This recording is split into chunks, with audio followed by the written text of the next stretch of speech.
Mind, I gotta wake up. I'm lost in time. Native infatuated, every spark, love, the things related, make believe, fantasy, a memory, haunted me. I'm locked in reverie, lost in the shadows of the darkness. We are born, torn, I'm left heartless, and this invade the soul, more like a hellhole. I tried to hold it tight, but I felt so weak. The keys too weak. Speak, I'm looking for a guide, for your God inside. The place to hold, the dreams to go, so let it be told. Hey. Can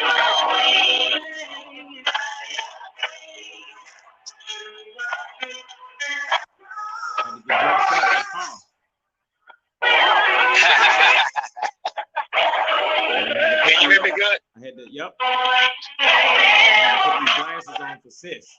Can you hear me? Can you hear me good? Yep. Great.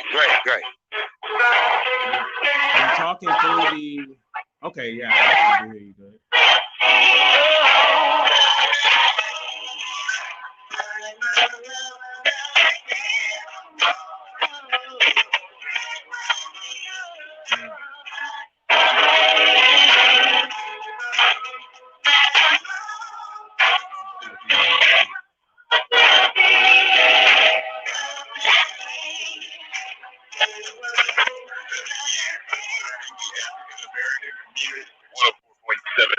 AM 1350 WLOU Louisville, the People Station. The following program is paid for by The Tipping Point.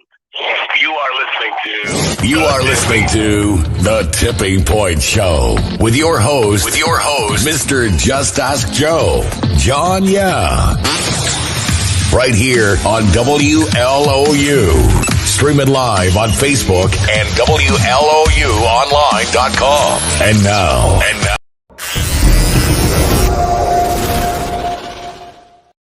What is going on, folks? This is your boy, Mr. Just Ask Joe, with another week, another episode of the Tipping Point Show. I've got with me my partner in legal crime right here, Mr. Esoteric Concepts himself, Brother John Yah. How are you doing, family? I am great, partner. Best as I can be. How about yourself this morning? I am fantastic. And I tell you what, I think I'm going to do this every week, talk about what I'm drinking. Some nice, beautiful coconut water. Oh, man. Yes.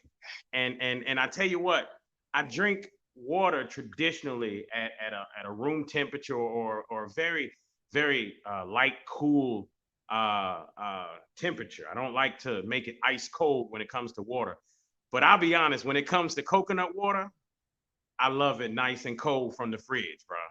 It is absolutely delicious. You know, coconut water has plenty of potassium. It has this would be equivalent to trying to drink a Gatorade to get the electrolytes and all that stuff to get your energy levels up and all of that. Of course, exactly. This would be better because just like I do when I'm down in South Florida, which is where I came from before Kentucky, then I can go right up to my man's in the back of his truck. He's sitting outside. He's got ice chest with coconut sitting on the ice chest, and he takes a machete and he nips the top off and he gives you a straw and he's like, yo, drink this. And it's beautiful. I love it. Yes. And this right here, man. Well, you know, it's good for lowering the heart, and also it prevents kidney stones. So this you said lowering the heart. You said are we talking about helping to prevent heart disease or exactly? Absolutely, man. And you know, yes. I also have my coffee. All right, so this is my morning brew. But I sprinkle cayenne pepper and I sprinkle pumpkin spice in there. And the reason why is because pumpkin spice has ginger, allspice, nutmeg, and cinnamon as its 4 ingredients there. And those are all great spices to get into your body. And when it comes to drinking my coffee, cayenne pepper, And those 4 spices there are beautiful on any day if you're gonna drink coffee. And I've got some non-dairy milk in here that I use. And I tell you what, absolutely fantastic. I feel a little spice, especially now in the wintertime, that little spice there with the cayenne pepper and that pumpkin spice is fantastic. And it's getting a little cool outside. So, folks, if you want to cleanse your bloodstream, you want to help prevent heart disease.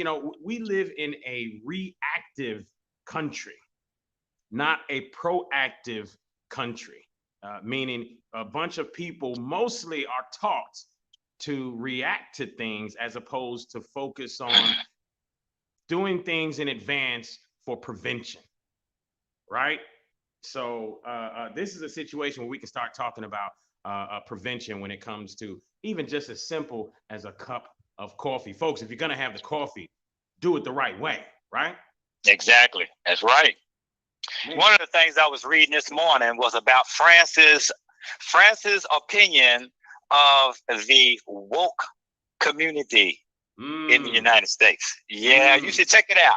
And what it basically is talking about, the woke community is the one that's tearing up the fabric. Now, somehow they put the woke community on the liberal side, or the leftists is what they call people who are woke. Well, they're referring to people who are waking up and not falling for the bull that they're trying to push over media, right? You're talking about people who are recognizing their First Amendment rights to not have to take the vaccine, or the fight to where people who are using the Constitution to protect them from losing their jobs, right, on the First Amendment. And so France calls it, the problem with America is the woke community. And I wondered if he means woke like those of us who we call woke, or what, because I never considered myself woke and a leftist or woke and a liberal. I don't recall. How do we get into the Democratic side of being woke?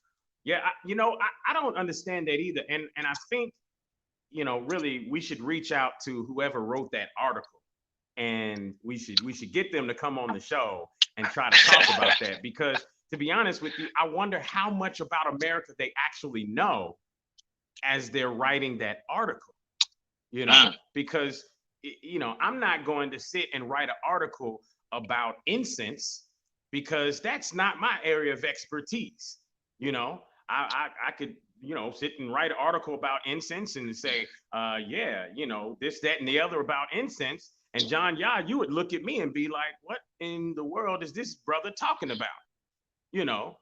Because more, that's your area of expertise. So I wonder how a person who doesn't grow up in this country could actually write an article about stuff like that, because I don't think the woke community really has a political party, to be honest with you, because I would deem people on both sides of America's political party in the quote unquote woke community. And to be honest with you, I would find more that would have conservative views, I think, than anything else. Now, there is a sect of community that is I don't know, what would you call, I think it's largely Democratic community that is out there doing a lot of the protesting and things of that nature. Would you agree with that? Yes, most definitely. Okay. And then I think that it is more of a conservative channel of community that looks at that and says, okay, that's something that can be necessary, but it doesn't truly get everything done. So we're going to go back here and we're going to talk to some people back here, and we're going to go and create some business opportunities and help, answer some of those protest questions by getting them into jobs and into businesses and things of that nature, right? So that's the other side of the conservative side of what I would consider the woke community, and how they answer those questions of the protests, right? Because we're not looking for massa to do anything for us. We're looking for us to do what we need to do for us in general. Yes. right? Right. So to me, that's I don't know, but maybe, you know, like BizBuzz says here, did woke just get redefined? You know? Yeah, yes. And you know what? And that's what happens a lot in our community, brother, is that's what happened to the political party anyway. Each one Right. got infiltrated with the other's side of beliefs. Yes. And so now there's just this big thing where you don't know who, what, when, where, and how when it comes to that. So it's interesting how that stuff works, man. But all I know is, you know, I don't consider protesters woke. I consider them angry. Angry. There you go. Yes. But yes, they are angry. Yeah, absolutely. And I think sometimes it's misdirected anger, because if one would put all that energy into creating things, you know, then one could rise above whatever their situation is, you know. But you know, like Frank Stoner says, labels, they love to divide us with labels. You know, so shout out to Frank Stoner, shout out to BizBuzz, shout out to Kari Muhammad, shout out to Phyllis Myers, Grand Rising, Shalom, all you great, amazing people. Appreciate the support and all that good stuff. Love y'all out there on the online community, as well as those out there in Radio Land. We want to encourage you, 502-776-1350. Again, 502-776-1350. Pretty soon here, we're going to have a guest call in, I believe, John. Yes, we got Ahamara, the general with the Black Panther Party. She's going to, with the new Black Panther Party, she's going to inform us of a couple of programs she is putting together called the Trauma Center, where individuals who have lost a loved one can come to this center and get some counseling. Of course, she's speaking about having some professional counselors there, and maybe this is her calling now. Welcome to the Tipping Point Show. Is this sister? Go ahead, John, and give us that intro. Ahamara Mathis. Black Power. Black Power. Black Power. Wow, look at that. Look at that. She just walked in and just threw it out there. That's what's up. I love it. I love it. Welcome to the Tipping Point Show. How you doing, Ahamara? Yes, welcome to the Tipping Point Show. Welcome. Wonderful. I feel really good this morning. Thank you. Great. Now tell us, you are the general of the Black Panther Party. Did you know that some people didn't know we had a Black Panther Party? Would you explain your existence and how you got started and became the general? And let me just say, I am one of those that did not know that Louisville had a Black Panther Party. So I have to be honest with that. Go ahead, sister. Oh, no problem. And actually, we're celebrating our 3rd-year anniversary November the 8th. So, yeah, we're still small and growing. But to talk about how we came into existence, oh, that's a story inside of itself, and it's a very triumph story at that. There was, at the national level, I was contacted to start up a local chapter here. I totally have to give you the link so you can see this video, because it is very astonishing how all of this took place.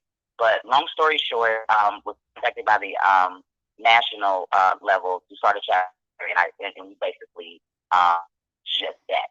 But the details of it all is such a remarkable story, and I don't think we have time to talk about it here on air. But that's pretty much how that happened. And so once they contacted me and telling me the role and what actual actions to take to here inside of the city, we have a remarkable team. Shout out to our captain and our Minister of Defense and Information. Our Peace Administrator, Dr. Cheryl Fields, our market chair, who is Erica Seward, and our chair, Stephen Edwards. Those are our heads of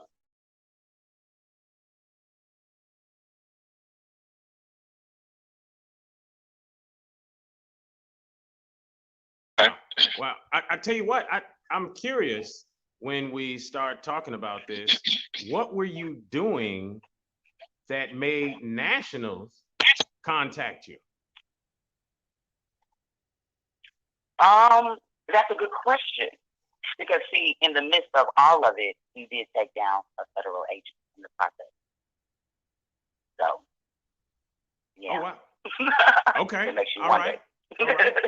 So okay. So you were, I mean, you were obviously doing some work out there as to, why they noticed you. And I do want to let you know, sis, I have on my Malcolm X glasses today as a tribute to you coming on to the show. I love these glasses. But with that being said, hey John, are you there, brother? All right. Can we hear you, John? Yeah. Okay. All right. There you go. Okay, All right. all right, Good there you stuff. So just wanted to make sure that everything is clear. But being the general of the Black Panther Party Louisville, what specifically does that actually mean for the Black Panther Party here in Louisville? Okay. Well, first of all, we're a political party that operates like the military. So I'm the general president. Basically, my job is to oversee the chapter and make sure everything, pretty much functions. And so, again, we're a political party. So our goal for 2024 is to be represented on the ballot as an actual party. Ooh. So you'll have your Democrats, you'll have your Republicans, and you'll have the Black Panther Party. And that's what we're striving for here. Because honestly, we're not in the political fight the way that we think we are operating underneath those two words. So we are a nonprofit 501c4 corporation.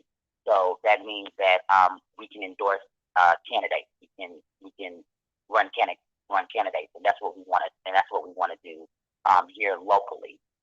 So what happens with that is, again, when I say we're not in this political fight the way that we think we are, when you have your own political party, therefore, when let's just do monies because people like monies, right?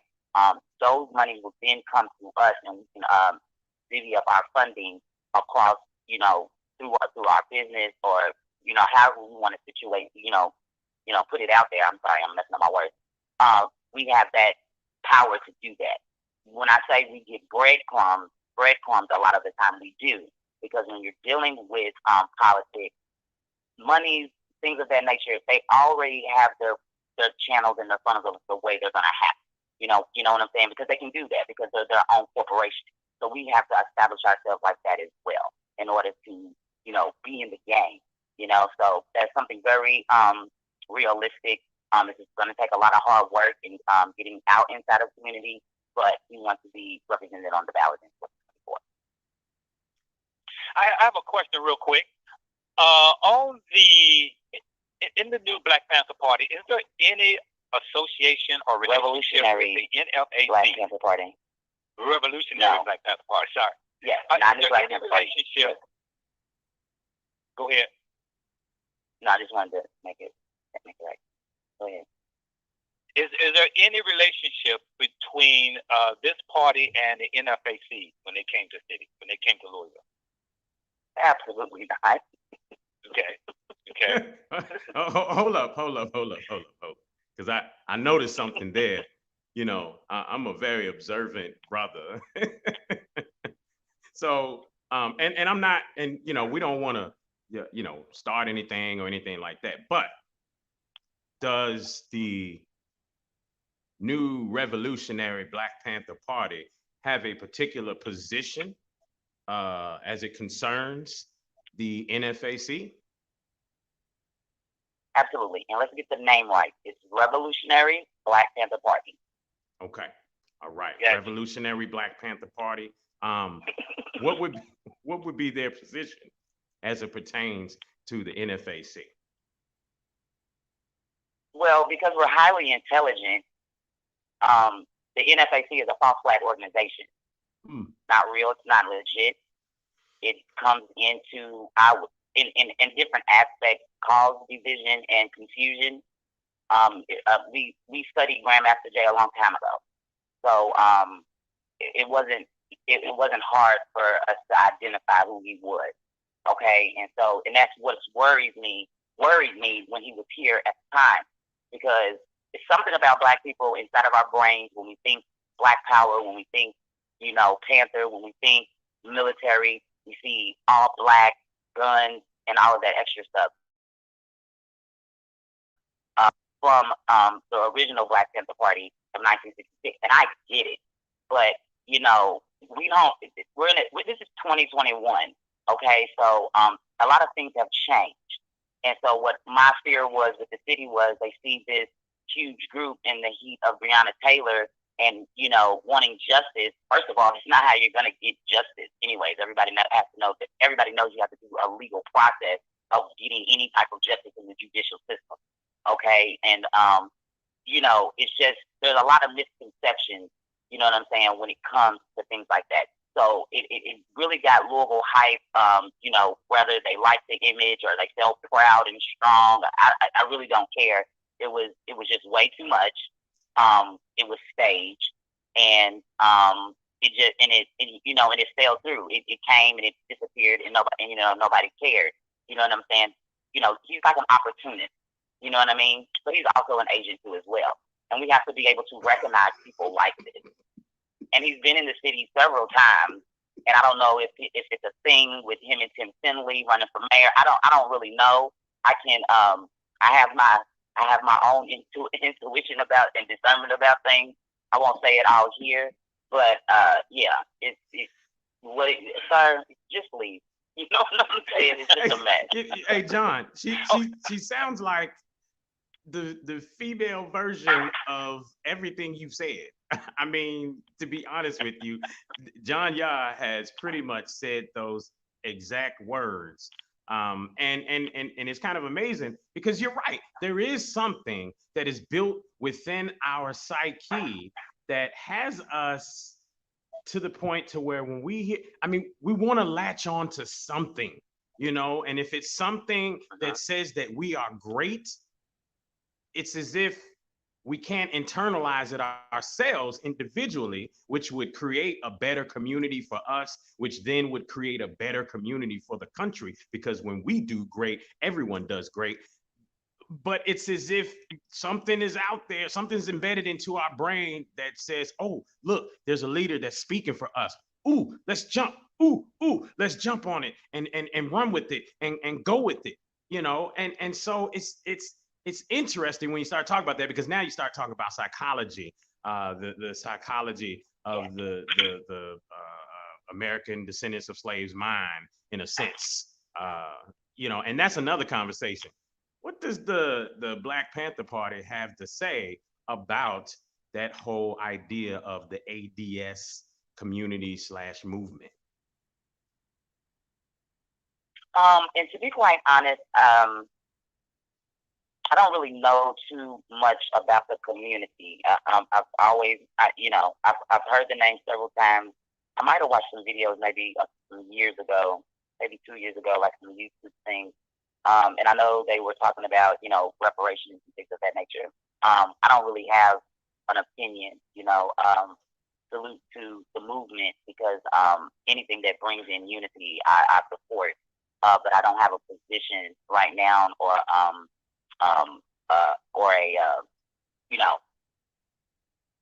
comment, about ADOS.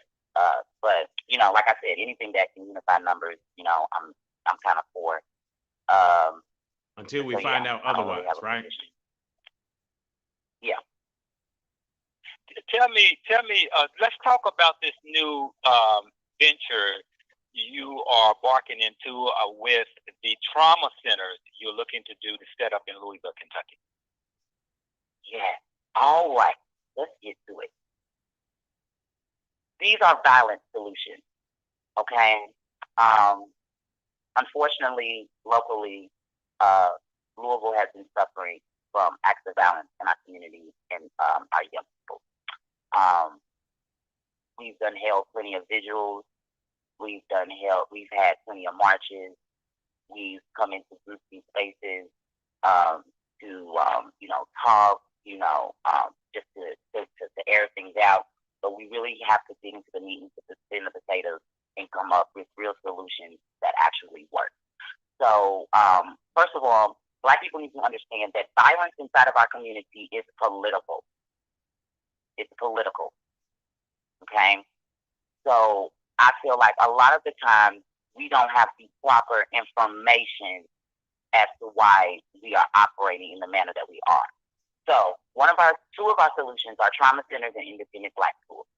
So, when we're dealing with trauma centers, we want to create a space where, done in a holistic manner, to where we need to heal. Okay, a lot of Black people do not get the professional help that they need to get through these things. All right, whether they stem from childhood traumas, whether they're environmental traumas, and something like violence. Because that is very traumatic to lose a loved one in that way.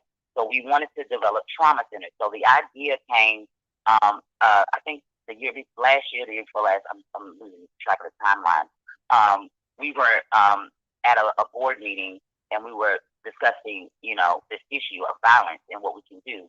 So our former research chair, Tia Edison, threw the idea out there, and she was like, we need to develop trauma centers. So she was even speaking about experiences with her children, and, losing their friends and how it affects them. And so my father ran for mayor against Jerry Abramson back in the 90s, and he had a developing chemical dependency services for Black people. It was the Institute of Black Chemical Abuse, a replication project. So we basically took my father's business plan of that and just redid it and incorporated trauma. Okay, even though the chemical dependency plan is something that is also needed inside of our communities. But okay, so we wanted to do this healing thing, because it's very important that we heal from our trauma, right? And then also provide civic and social awareness classes. And those civic and social awareness classes are education classes that teaches the historically of how we are here today. So if we're going to talk about violence in our community, if we're going to talk about gangs and things of that nature, know the historical reference. When young people and adults understand historically how this all became, we can better solve our crisis, solve these problems. A lot of young people don't even know how gangs were established. Because gangs were established as fighting back. Since we want to talk about race all the time, we want to talk about racism all the time. Yes, gangs were formed to fight racism. Gangs were formed by typically Black males who fought white boys out of their community, you know what I'm saying, during the heat of that time period, due to racism and race. Okay? That's how they were established.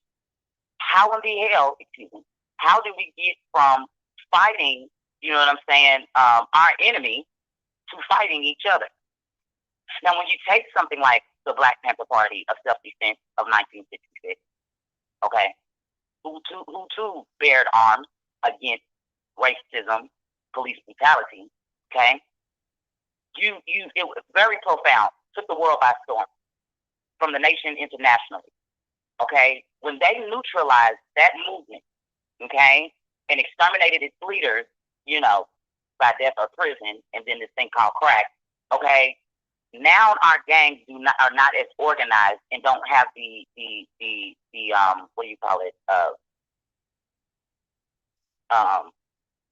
the outline, the model, the culture of gangs. You know what I'm saying? They don't have any point of reference of how all of this functions. Even when you take something like the Crips and the Bloods, very organized. You know what I'm saying? But then it turned violent. And how did that happen? Well, it was orchestrated by the FBI and the CIA. When we talk about things like drive-by shootings, those were not things that we did to ourselves. Those were tools implemented to create tension against one another. Okay? So that's something like drive-bys. Those things were not things that we did to ourselves first. The FBI the CIA came into our community and orchestrated them. And you assumed when that drive-by happened that it was you. It was another Black person that did that. So it created this war. You see what I'm saying? Because then they would lie. They would, they always put somebody in the community, run their mouth. Oh, such and such did this. It was the same thing that happened to the Black Panthers and the US organization, right? Very good group, two different philosophies, but, pro-Black idealism. It wasn't until the FBI pinned the US organization against the Black Panthers. And the Panthers back then knew something is off. Something doesn't seem right. And it wasn't, because they were infiltrated, right? And it's the same thing with the gangs and everything like that. So when we're talking about violence, it is political, okay? Because when you first had your gang and you were fighting back, you did it together against who? Your enemy. Your oppressor. And then in turn, you see what I'm saying? That's how it got.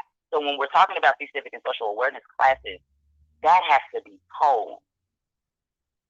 It has to be a curriculum to educate. So, because when you're aware of your situation, when you know what's happening to you, you'll change your attitude and your behavior towards it. If you understand how many lives that have been lost, due to the infiltration of the government and how it was set up, you'll do better.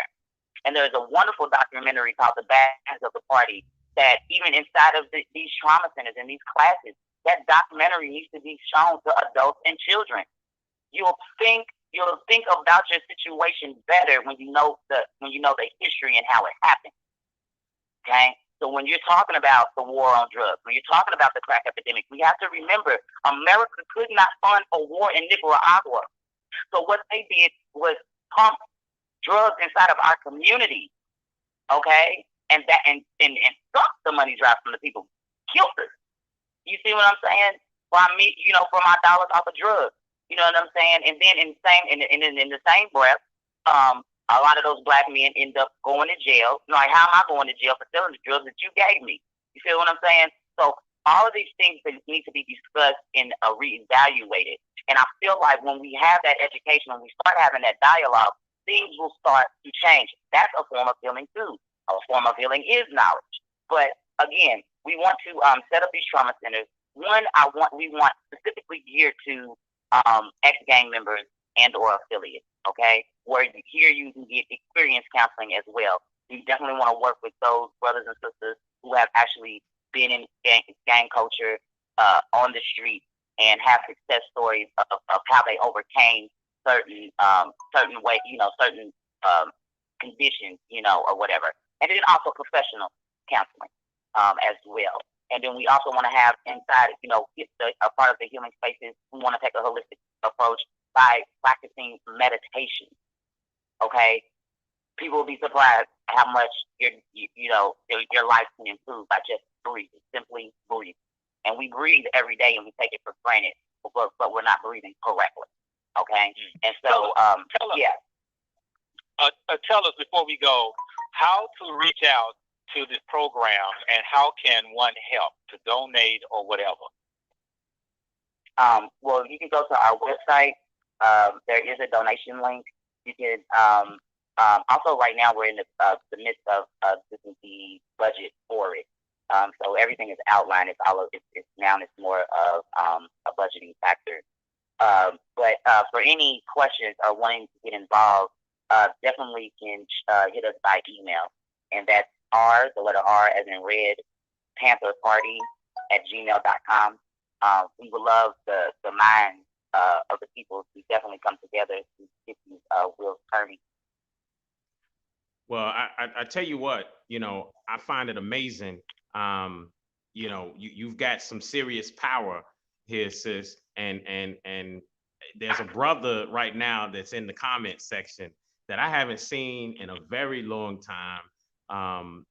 So big shout out to brother Richard Whitlock. This is right up his alley, Richard. As well. It so is up his alley. he's been an advocate for anti-violence and focusing on the gang situation in West End. As a matter of fact, he's the one sitting here giving us definitions: CRIP, community response in progress, blood, brotherly love, overcome oppression daily. So with that being said, sis, I tell you what, we need to have you back on the show. Maybe even, John, I don't know if she's available in a half an hour when we do the after show, if she can get the link and come on video and we talk some more. And because we're about to have Karl Price on, an attorney. And so that would make a great conversation if Karl Price and sis here would both be on the after party, because with him having that knowledge in the justice system from the lawyer standpoint, and this sis here, then I think that would really be an elevated educational talk right there. So if you're available in another half hour, sis, we'd love to have you on the after show. Just click a link and come on video with us if you can. Yeah, I would love to, because I didn't get to mention to hit on the independent Black schools that we have here in conjunction with these trauma centers that will also help with reducing the violence inside of our communities. And I got some really good stuff on those, and I definitely want to talk about the schools that we have. And so I'll definitely. Yeah, because we're gonna recap the homeschool thing again.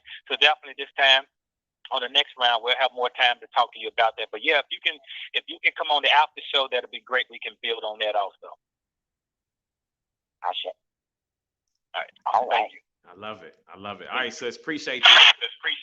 That was awesome. Man. Your other guest is on. Your other guest on line 4. All right. Give us 1 second here. John, man, powerful, brother. Powerful. I mean, yes. But I can't help being a member of even the minimal amount of melanin that I have of the melanated community. My heart has always been all in. I feel tingly.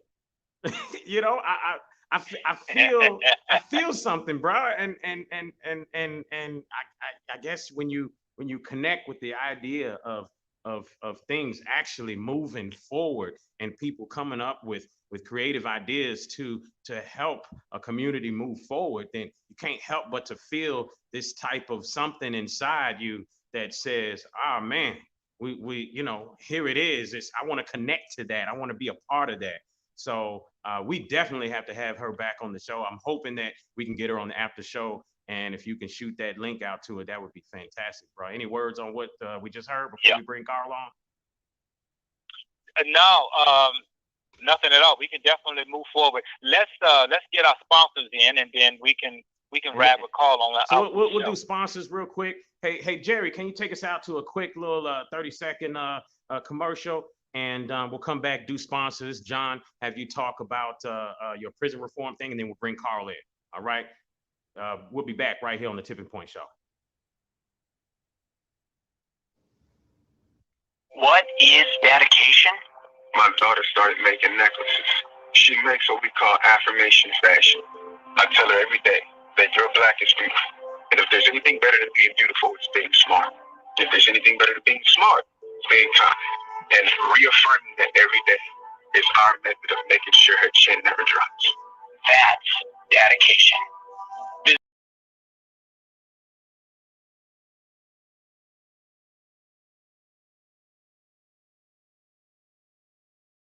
Even though you're just skiing on lemonade, how extreme! And oh, look at that, you just won the lottery.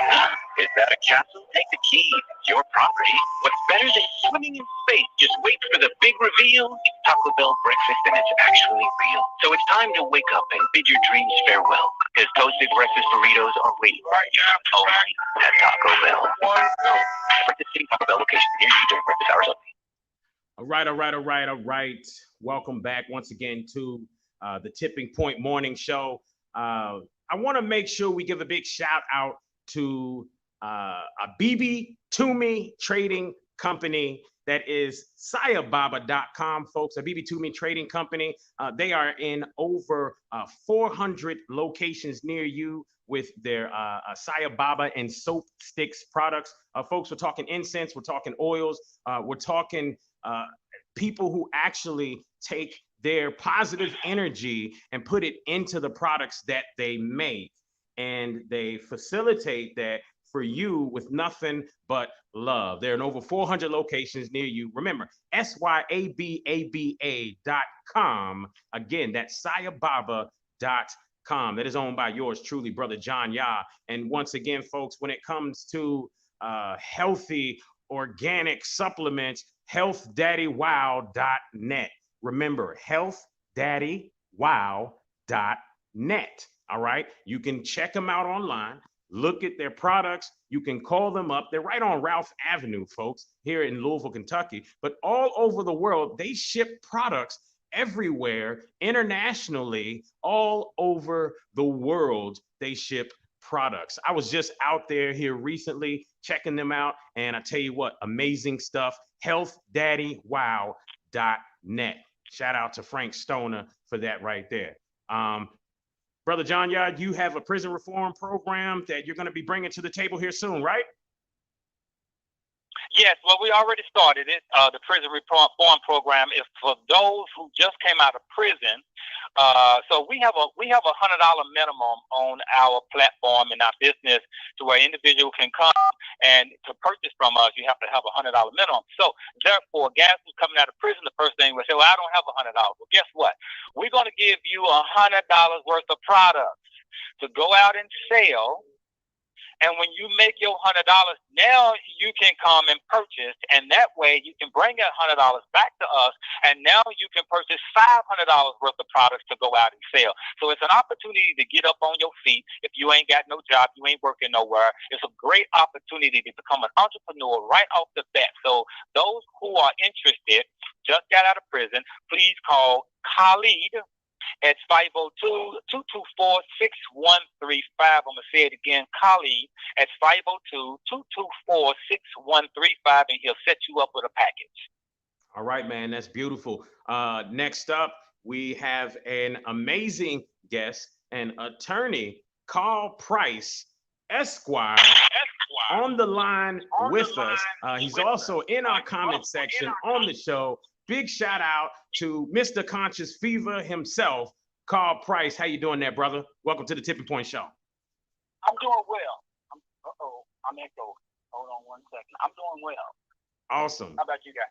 Hey, we are doing awesome. Fantastic. We can hear you good. If you got any more volume there, we appreciate that. But we're doing fantastic, brother. I tell you what, I specifically wore a suit today for you. Okay, because every time I see you, you're a very sharp dresser. So I put on a suit today specifically for you, brother.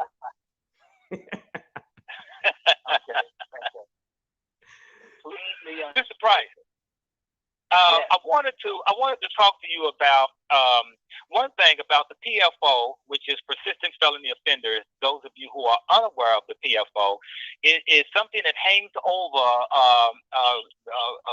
convicts' head once they come out. It hangs over their head, while if they catch another crime, there's a PFO, persistent felon, which is an extra piece that they're going to put on your time. In other words, it's going to be more time, like 5 years PFO 2, 1 year PFO. PFO 1 is 10 years. PFO 2 is 5 years. And so we want to talk to Karl Price about that subject, and what do you think of that? And also, what is the possibilities of an individual coming out of prison, getting their citizenship, and owning a weapon? I mean, those who come out of prison, yes, we can vote again, but can we own weapons, and why? That's something that we could try to change in the voting system.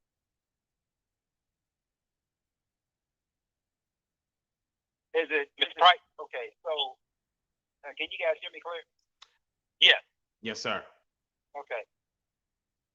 So let me just say this real quick. The PFO system is a very, very interesting system. I've always thought that the PFO system was slave-based, or post-Jim Crow, or post-slavery based, Jim Crow era type of stuff. So, you know,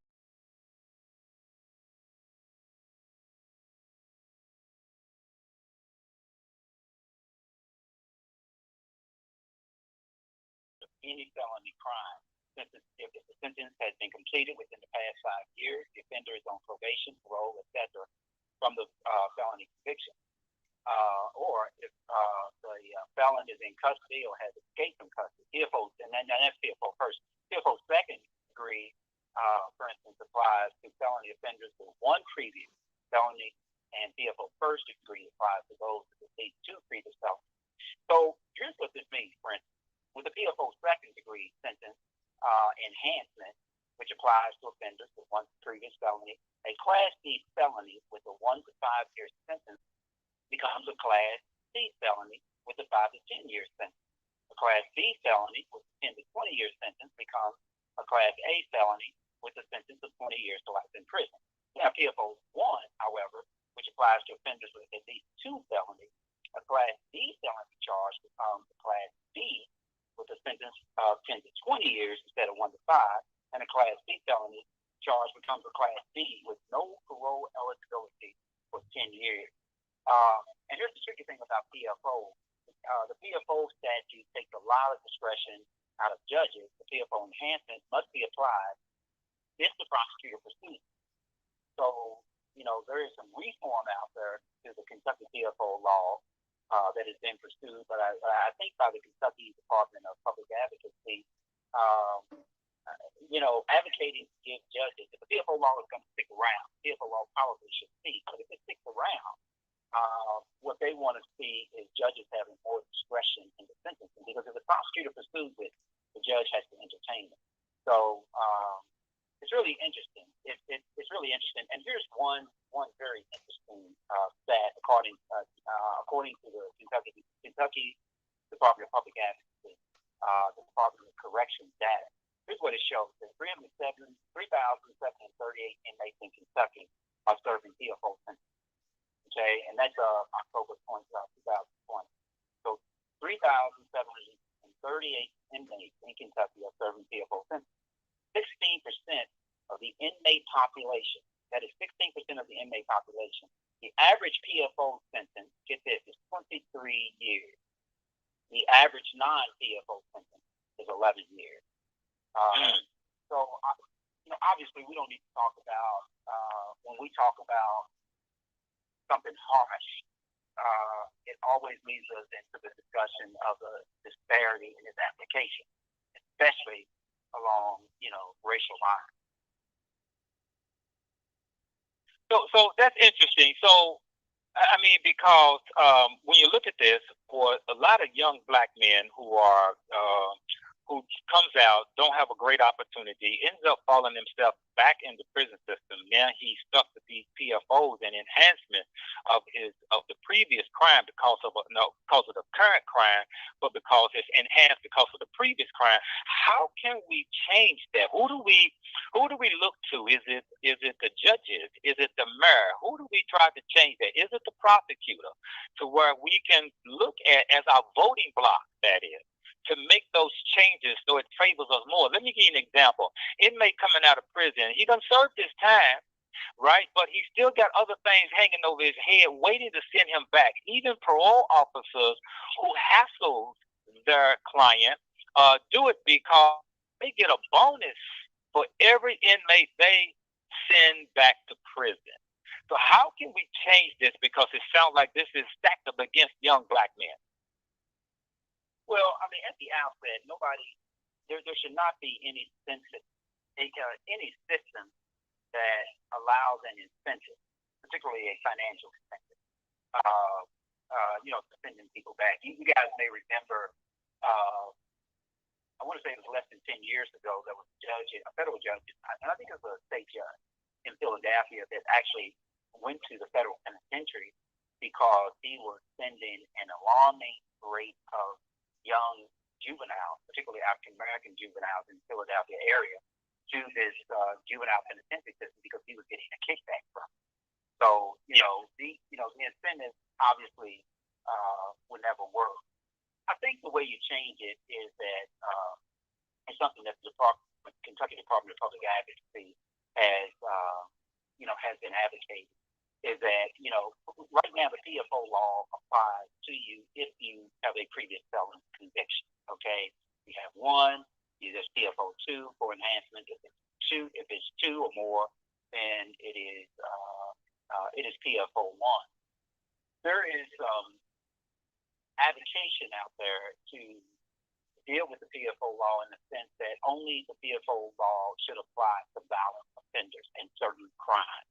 Okay, maybe not necessarily all violent offenders, because one can be defending himself and shoot somebody, and that is considered a violent offense, and it will fall in there. So this advocation out there is suggesting that the PFO law should not be applied across the board. So I'll give you an example of one of their arguments. One of their arguments is that you remember when there was, well, right now it's $300 or $500. So you get caught stealing $501 for goods. You're convicted of a felony. That's your first felony. What if the reasoning why you committed that particular felony was the feed offense, for instance, or something like that? I've heard individuals tell me that when I was a prosecutor. Listen, I did this because mom was gone, dad was gone, and I need to feed the children. I'm sorry, I need to feed my siblings. But take that example. That individual gets convicted as a felony conviction, and all of a sudden there's another felony conviction. Let's say the other felony conviction is something, again, that may be minor. Maybe it's something dealing with money or something like that. The bottom line is that person then qualifies, and it doesn't really matter how that person got the felony conviction. So the advocation out there is that individuals that should be subject to PFO are only individuals that we truly want to separate from what we consider to be a normal, non-criminal society. Wow. Okay. So when we look at that, then and I want you to know, Karl, that definitely make sure you go through the comment section online that you were in before, because you've got a lot of questions there and a lot of comments concerning what you're talking about. But one thing that's being said, we talk about mentality a lot here. Statistically, a child's brain is not fully developed until around age 21. And that's understood. That's science, from my understanding, right? So with that in mind, then when we're sitting here dealing with kids, whether they're repeat offenders or what have you, in and out of the justice system before age 21, are we wrong in how the justice system is in a sense working these kids rather than getting them mental help, because ultimately their brains aren't fully developed? So how is it on one end we can have that science understanding, but on the other end not apply it when we're dealing with the right and wrong that people are out here doing and how they're being dealt with in the justice system? Can you speak to that at all? Well, in my opinion, Joe, it's real simple. The criminal justice system in America was intended to follow the criminal justice rehabilitation model. Okay, but as time has gone on, you look back from the 20s and the 30s, when we really start talking about criminal justice and reforming prisons and prison population, you advance, 70 or 80 years later, and all of a sudden there's an advocacy of a more punitive model in the criminal justice system. And so the conflict there and the contradiction there causes us to be in the state where we are today, particularly with the juvenile justice system, right? If you notice that there was a juvenile center downtown, and that center closed a couple of years ago. What they are doing with juveniles now, I have no idea, in terms of maybe there's some type of alternative housing, but there's no more juvenile justice system as we used to know it. Juvenile commit to crime, police come onto the scene, and the police call the parents, release them to the parents, give them something. I don't know what all of that is about. Now I know that it was closed for a number of reasons, but the point is that we're living in a system and under an umbrella of a criminal justice system that is advocating more punishment than it is rehabilitation. And you see that all around. When you look at, and no pun intended, but when you look at mothers against drunk drivers, I mean, they don't advocate they advocate very, very little rehabilitation, in my opinion. Their advocation is always punishment, punishment, punishment. And that's been the trend for about the last 50 years. It's punishment, punishment. I know one of your comments online was about Bill Clinton, you know, and everybody knows about Bill Clinton, 3 strikes and all of that, and the California law, federal, and all of that. But when you look at that, I mean, that is not an advocation of rehabilitation. It's more an advocation of punishment. So there's no surprise, and nobody should be shocked that the juvenile justice system is in an influx and is just crazy. Because one of the things we all have to keep in mind is that the criminal justice model for juvenile offenders has always been to rehabilitate. Has always been to rehabilitate. But when you have a system like you have here in Kentucky and in Jefferson County, where prosecutors have the right and the option of referring juveniles because of the nature of their crime, and it's written in the statute to refer juveniles to felony court and be treated as an adult. There's no rehabilitation model that's been practiced or advocated there. It's more of a punitive model. And, you know, and some would argue, you know, the crime is so heinous that maybe it deserves, maybe it deserves that. But this is not about how heinous the crime is. This is about the system. And if the system was designed to rehabilitate, how have we gotten so far away from that particular model? And that is the problem. And that's why you see the contradiction. That's why you see juveniles coming into the system and being really committing heinous crimes. They're going into the system, even though, you know, there's a recognition that their brains are not fully developed. So let's try to rehabilitate them and all of that. But then you see a lot of this activity where we see 17-year-olds, you know, getting death sentences and life sentences. Let me ask you. You a former prosecutor, and myself being on the other side of the tracks, and of course, you know, for those of you who don't know, I've been knowing Karl for quite some time, definitely over 30 years now. And I remember being on the other side of the track as a prosecutor. I've heard from guys who probably came across you on the other side, meaning you're prosecuting them, said some great things about you in a sense of saying that you gave them a break. Is there anything you've seen inside the prosecution office that you thought was just wrong? Yeah, and that's probably where I always defended. Okay, that's probably where I always. Let me tell you what I saw wrong. I think that when you require prosecutors to follow a guideline, in other words, you said, okay, you've got a domestic violence charge, and so this guy needs to go to jail. You need to recommend jail time, et cetera, just because of the nature of the child. That's a guideline. As lawyers, we are trained and we are controlled by professional rules of conduct, right? Which means that we should be able to make a free decision as prosecutors about how we handle a particular case. Right, because every case is not the same. Okay, because as a former African American prosecutor, I knew times where I've had 2 similar charges, 2 high school kids speeding, one from Central, black, one from Trinity, white, and I was a little bit more harsher on the black guy because I was the white guy. That had nothing to do with race. It had everything to do with the circumstances of a particular charge. But that would get criticized.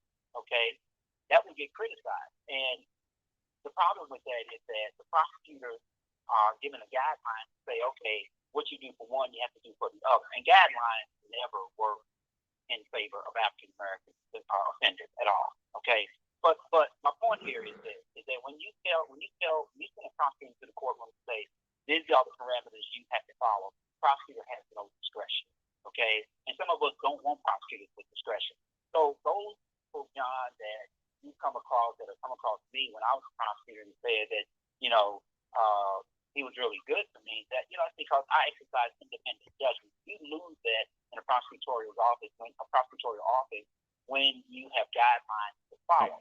Because all you're doing is focusing on the guidelines. If you're trying to get a conviction every time a charge comes in and says that a man put his hands on a woman, then you're allowed to void the circumstance. Hey, Karl. That's the problem. Hey, Karl. Hey, listen. I want to definitely save this conversation right here for the after show. So John, if you can get that link to him as well, and we can get him on the after show. Yeah. That would be absolutely awesome. Right now, we have to go ahead, and I need to pay one other bill. Give a big shout out to God's Lives Matter. All right. They are another sponsor of the Tipping Point Show. They are inviting everyone out to the school board meeting, Central High School, this Tuesday, 5:30 p.m. Folks, we have to get more active and involved when it comes to changes in our community. Right now, this has been another episode of the Tipping Point Morning Show. We will see you all next week, right here, same time on WLOU. 70 years of serving the African American community. 104.7 FM. AM. All right, so we'll step out of that and step into the Serving the African American community. 104.7 FM. AM. All right, so we'll step out of that and step into the Serving the African American community. All right. We are back in and back to the show. John, I'm hearing the feedback there in the background. You are listening to The Tipping Point Show with your host, Mr. Just Ask Joe, John Young. Right here on WLOU. Stream it live on Facebook and WLOUonline.com. And now, The Tipping Point Show.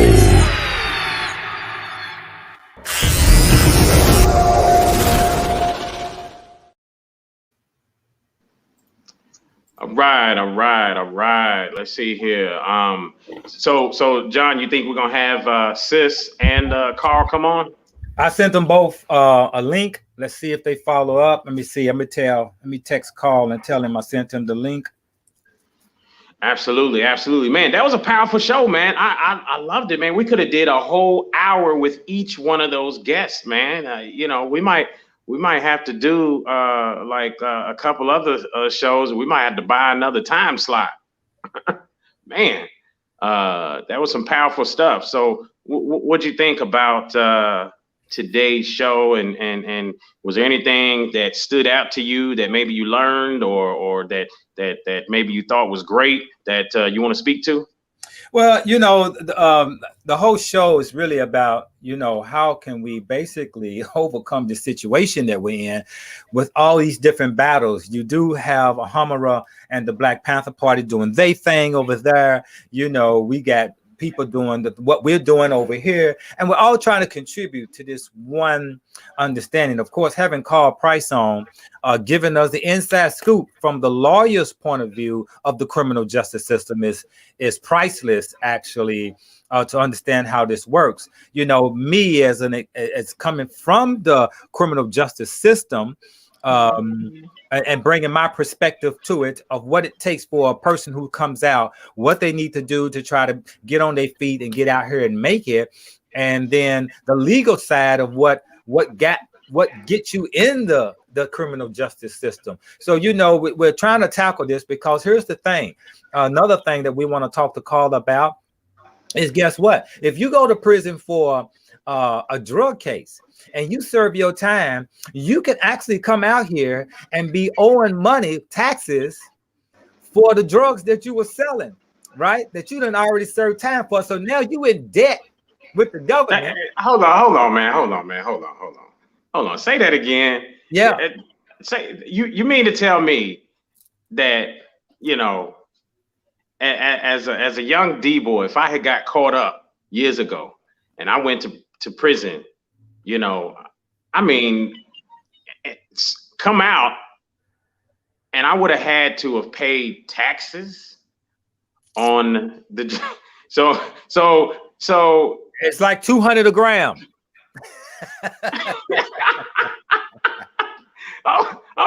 Hold up. Because people have gotten in trouble. There's been cases where they talk about like prostitutes trying to write off expenses as a prostitute with the IRS and getting in trouble or what have you. You mean to tell me that D boys are mixing out on tax benefits right now? What? I just got a text. So the link I sent, he said wasn't working for him. Let me do it again. Yeah, it would have been the same last link from link you just sent me today, right? Today, yeah, and it should be working. But a lot of times, you know, if you got to kind of follow what they say in there, especially if he's on an Apple product phone or what have you. If he's doing it from a computer, it might be easier. But I think it's from his iPad. But I'm gonna see. iPad might be a little more difficult. Tell him he probably needs to download Chrome or go into Chrome and do it from Chrome on his iPad. Tell him to try it in Chrome and not Safari. Now let me see about Ahamara. I sent her the same link. Yeah, but I've seen that happen where if you're doing it from Safari, sometimes it doesn't work unless you have it already set up. But ask him which browser he's doing it from, whether he's doing it from Chrome or whether he's doing it from Safari if he's on his iPad. But you know, I tell you what, when you start looking at this now, he said he tried both. Man, I don't understand. I can let's see. Hold on one second. Let me do one thing real quick. See if I can make something happen.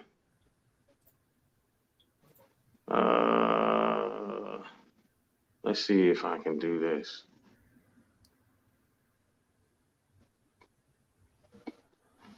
I don't think it's gonna let me from here. Let me see. Can I? Or is this just in chat?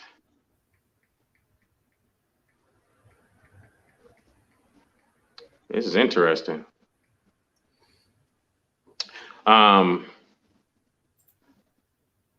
Okay. Well, either way, I plugged it in the comment section. I just realized we have the ability to do that now. In the comment, yeah. Yeah, I can go into the comments from the show. You didn't used to have the ability to do that, so they fixed that or added that. But you know, when you really look at this now, is Ahamara in? Let's see. Yes, she is. Okay. Welcome to the Tipping Point after show, sis. How you doing? Hey, I'm wonderful. How are you? Fantastic. Thank you for coming on, because this would be definitely, like I said, we could do a whole hour with you, just as much as we could do an hour with Brother Karl Price as an attorney as well. But you know, we had some questions there, and one of them alluded to the idea of, you know, our criminal justice system and how we treat individuals, especially those that are under the age of 21, whom ultimately, you know, scientifically, brains are not even developed yet fully developed until age 21.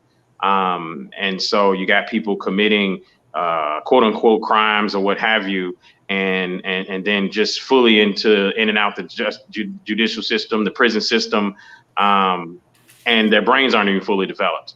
You know, is that a space where the programs that you're trying to bring to the table, and the revolutionary, I want to say this white because I don't want to be reprimanded, but the revolutionary Black Panther Party, and this program, is that a space where you guys can I guess accompany? Yeah, because that definitely goes with the civic and social awareness classes. Absolutely.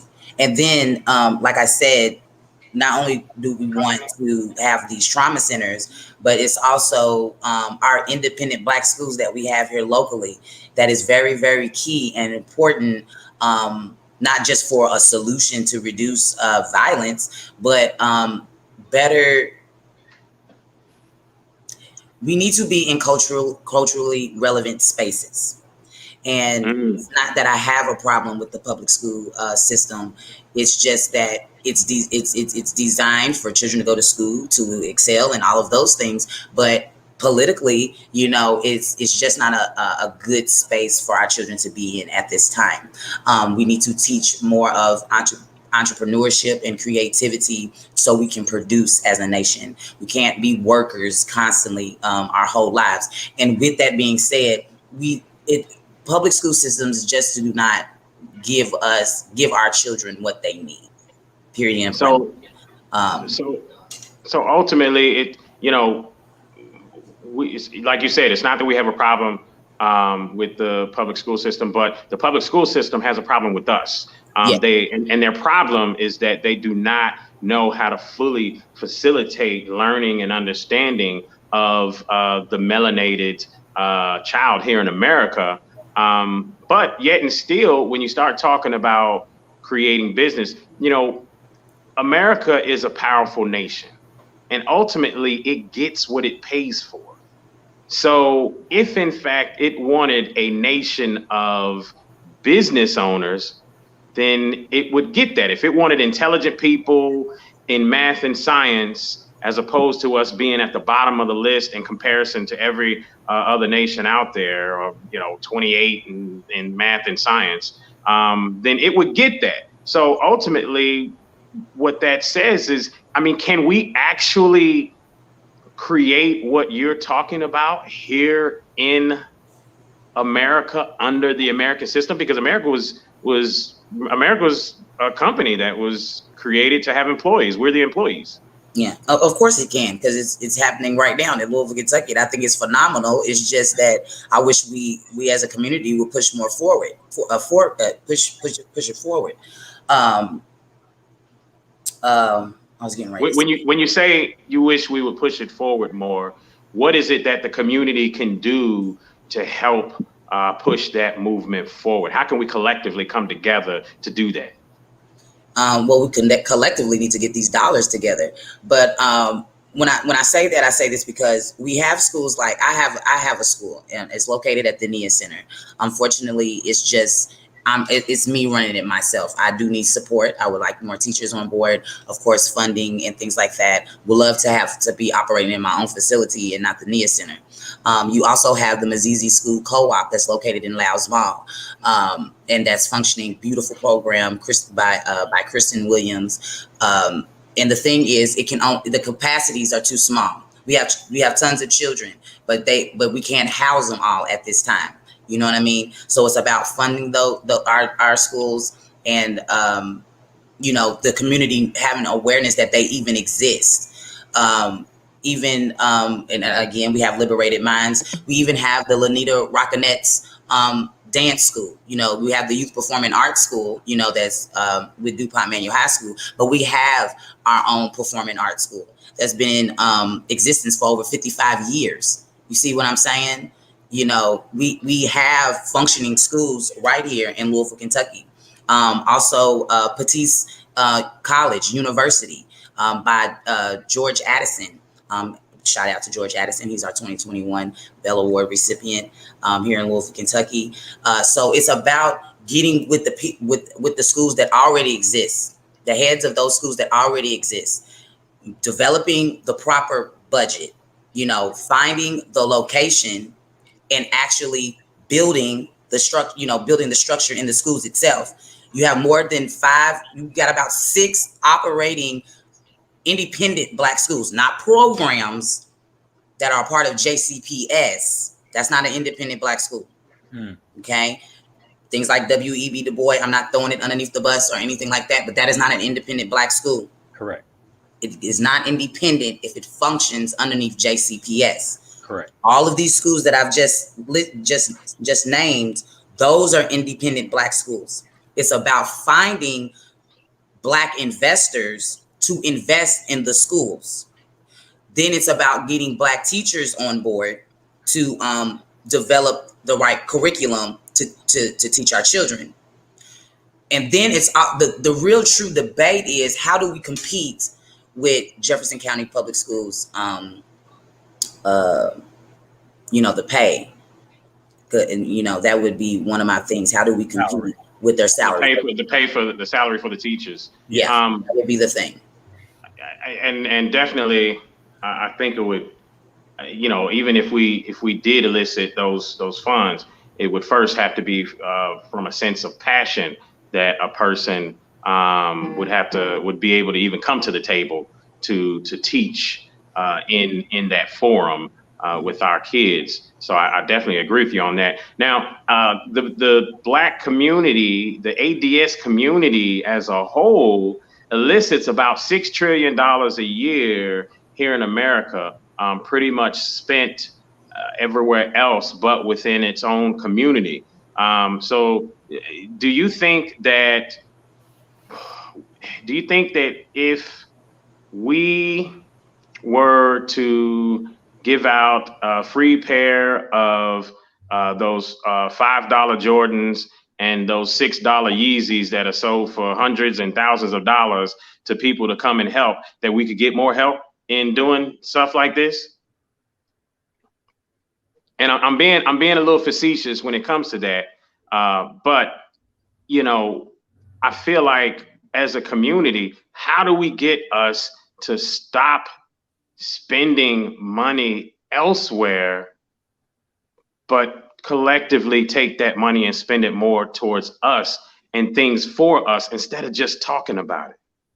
You know, that's interesting. You said that, Joe. I guess you said something I wasn't aware of when you mentioned about ADOS.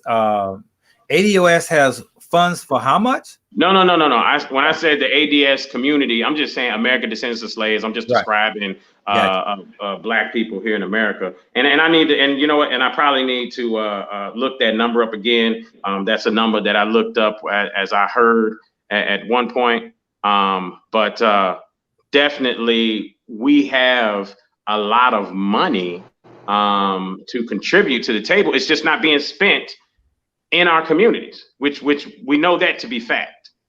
So how do we get those dollars back towards us? Because when the shooting just happened, the bus stop, the interviews that I saw was everybody talking about they need to do this for us. And that's the reason why this happened, because they don't put no programs here. They don't put no businesses here. They don't put no food here. They. But how do we get people to start thinking they is us? You know, because if we start thinking they is us. Go ahead, sis. And you're exactly right. And Black people, I promise you, we are chronic complainers. And yes, we have this sense of entitlement that somebody is supposed to do something for us. And that's why we don't get anywhere, because it is us. And we do need to break that mentality. We do need to break it, because they are not going to do it. Why? And here we go again. And we're always speaking about these things about race this and race that. So yes, this is a part of racism. You can't expect them to do anything for you. You know what I'm saying?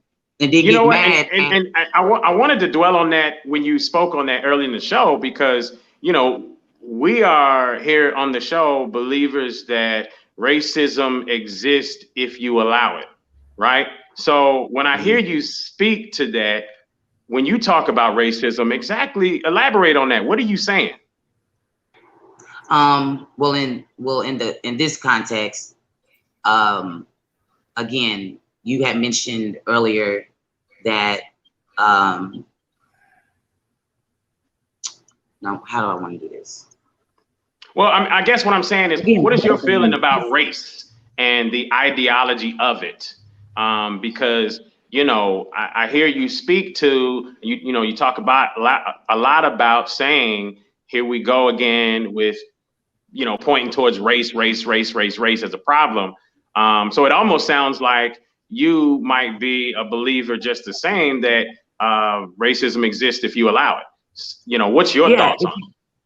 Yeah, only if you allow it. Like, and I'm tired of talking about race. Like, that's starting to get old. You know what I mean? Like, how long are we gonna just, you know, be tormented and complain how you're being mistreated? No, you're mistreating yourself.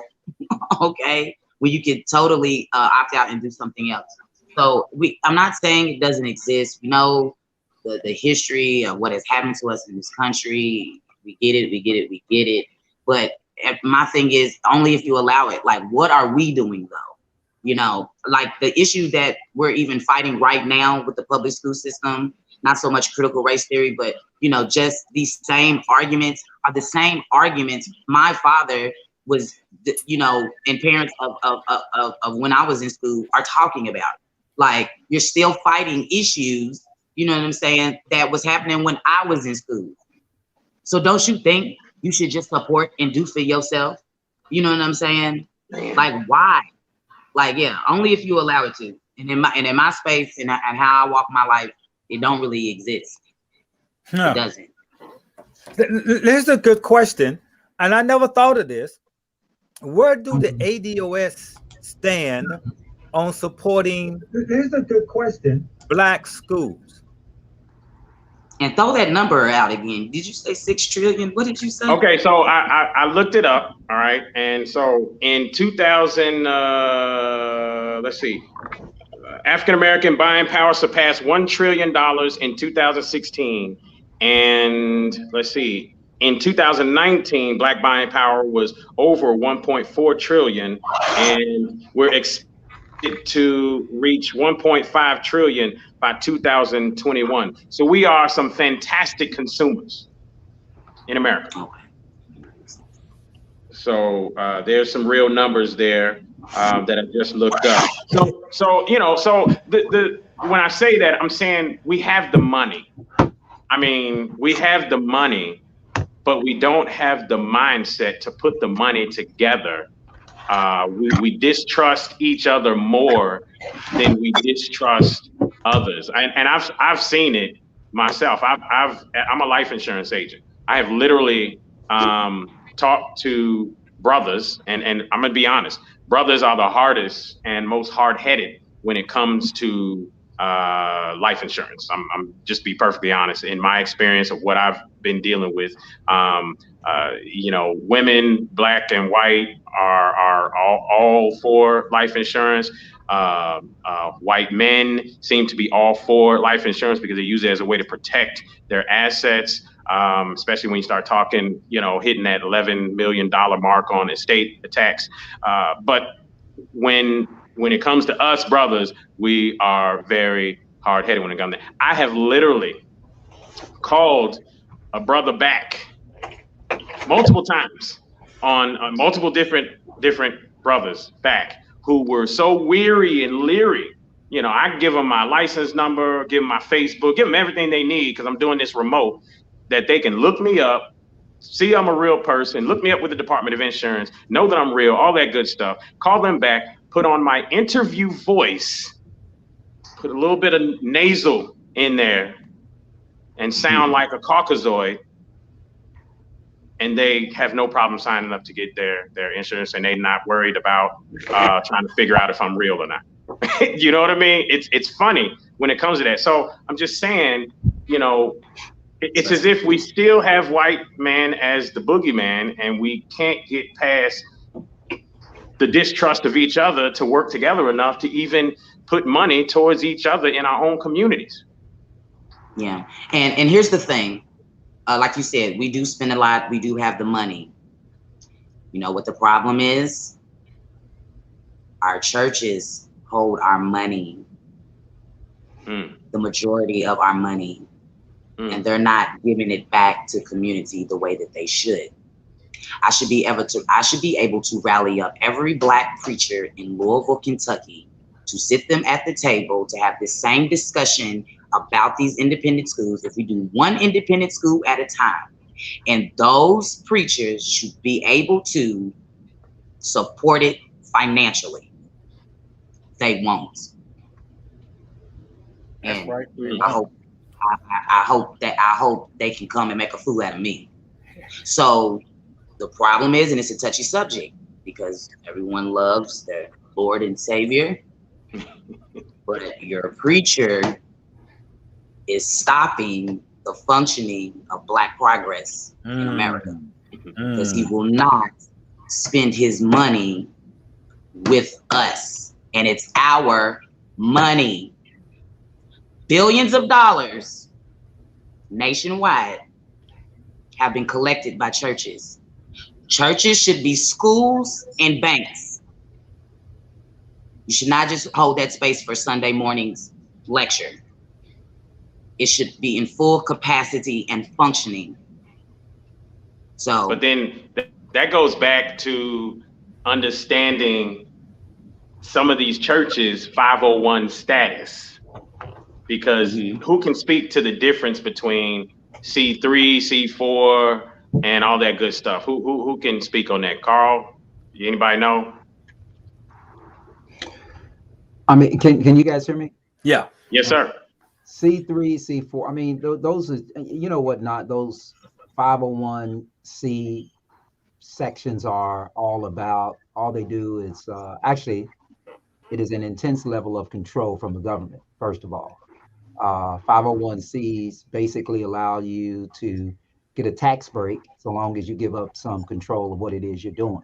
So the government. Well, that's why I understand that there is a difference, from my understanding, between C3, 4, and stuff like that. And it does, like you said, have to do with the ability for the government to control one versus the other. Right. The 501c, the whole 501c process is about that control, and you give us control, we'll give you a tax break. But the different numbers depend upon what type of organization is seeking that type of tax break. So you have a lot of Black fraternities and sororities, Black and white, that are covered under 501c9, right? 501c4 is just general, and then I think there's one for churches that is. I don't think a lot of churches are 501c3, but I may be wrong. You know, I think a lot of churches can choose to be 501c3, but I think there's a specific number for churches as well. So that's the only difference in the number, in the numbering system that they use. For instance, as I indicated, 501c9 is more applicable and more beneficial for fraternal organizations, for instance. Gotcha. But none of those status prevents them from supporting or having homeschools in their building, does it? No, not to my knowledge. And I'm not a 501c attorney, but I can tell you, not to my knowledge. I mean, the only thing is, you know how, I mean, the whole 501c system works just like any other governmental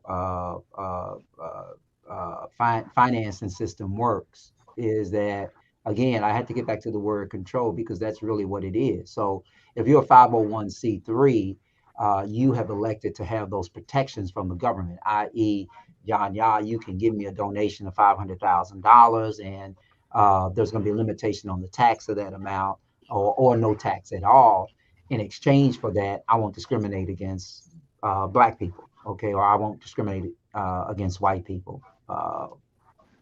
So basically, that's really how those 501c's operate. And so you have a lot of, for instance, private companies that don't want to be 501c3 because they don't want the government's hand to be a part of it. Yeah. And that's why you hear these media reports that, you know, Obama was not invited to golf at this private club in Washington, D.C. because they have a rule that they don't allow. They invite every president, but they don't allow Blacks to golf there. That's because they don't have that protection. And you know, it brings me to the Pendennis Club here locally, because the Pendennis Club was just like, you know, I mean, the Pendennis Club is a private club. It just didn't allow women and Blacks to be members. Then it was discovered, and then I think the Supreme Court about 20 years ago, maybe 15 or 20 years ago, determined that any type of benefit, okay, so if you're getting a local or state tax break or something like that, or even if you have a liquor license, you know, that alone may allow the the state to say you can't discriminate. But for the most part, you stay away from 501c3 or any government handouts, and pretty much you can do what you want to do. Absolutely. And that's, I guess, why I brought it up, because when you start talking about churches and such, then you start talking about federal funds that they can receive. And, you know, that's definitely something to look at, especially when you start looking at some of your mega churches and the federal funds they receive. And then you start wondering why you see particular presidential candidates or maybe even predominantly along certain presidential lines or political lines. You know, if you see a black mega church, you probably gonna see more Democratic political candidates in their church, because the Democratic Party has a long history of continually giving handouts to the Black or ADS community in America, and you know, in return, go vote for us all the time. And for the last 50 years, we have voted Democrat for what? To get officers' knees on necks again last year. And I thought church and state was separate. So, you know, now we start talking about conflict of interest. But again, it goes back to what Sis said earlier. Violence in our community is political. So well, let me just say this, Joe, to Ahamara's comment. Church and state, under the law, it is actually treated as separate. I think some people don't believe that because of the impression that it gives off.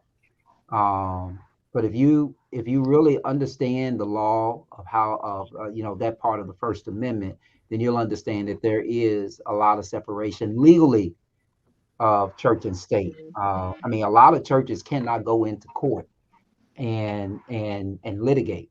They are prohibited from asking a judge to litigate because of the separation of powers. I'm sorry, not the separation of powers, but the separation of church and state provision in the First Amendment to the United States Constitution. So I just say that because I think there's an impression of what it means to be, you know, this ideal of church and state, and it actually really means what it says. If you have a dispute in your church and you try to go get a judicial opinion, judge is going to say, no, you know, we're separate. You guys work that out yourself. They can only do that, and I know under Kentucky law and most of federal law, you can only bring a matter to court if it's a battle over real estate. Got you. And one of the things I found interesting when we're talking about this, and we on the subject of the churches and their monies, and of course, something happened when the faith-based initiative started. And this was a sneaky back door of how church and state rubbed each other's elbow. Because as soon as the faith-based initiative started, which was during Bush, I believe, it's right after September 11th when it happened, so that you can go into the back door. And what happens to me, what I saw particularly was ministers or preachers like Reverend Cosby, as you know, Karl, was a stone advocate for the Black movement here in Louisville. You know, he was out there marching and doing all that. You know that when he was coming up, he was a fiery speaker. You and I saw him on the stage with Minister Farrakhan when Farrakhan first came to Louisville. Then when the faith-based initiative started, he can no longer now speak for the Black movement. He can no longer speak for police crimes on Black people. He could no longer stand with people like Louis Coleman anymore. You know, now he was an advocate. Now he was something against that, because now he could only focus on his little community, which built that gym and built that big old church, and that's it. He can't go no further than that when he put his hand in that pocket. And a lot of ministers, the small ones, like who still do the marching and still out there with the people, apparently they have not putting their hands in the government pocket, so the government can't tell them they can't do that. And I found that interesting, that back door between the two relationships, that all of a sudden now there's a pool of money waiting on some churches, specifically Black churches, poor Black churches. And I saw it as a way of shutting up these preachers who are mobilizing Black people to go against the system.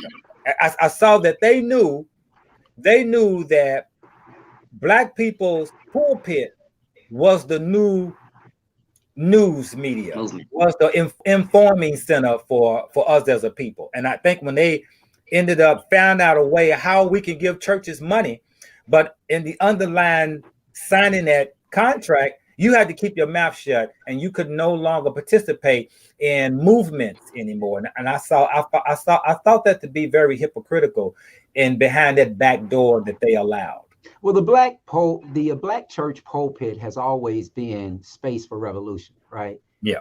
In America, I mean, that was always it was always the initial space for revolution, and America has always resisted revolution, you know, and America has doubly resisted revolution when it's a black revolution, right? Right. You remember Gil Scott Heron, right? The revolution will not be televised. You know, we've been trying to be revolutionaries since the days of Gil Scott, you know, when that album hit #1, you know, on the Black Billboard charts.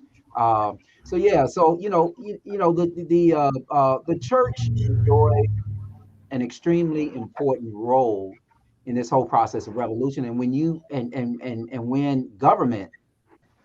government sees that, government feels sometimes that that is a threat. I mean, you know, don't underestimate the intelligence of the United States government, state government, and local governments. Okay, and don't be fooled by the fact that you may not believe that they get a lot of their intelligence from what has happened in the past.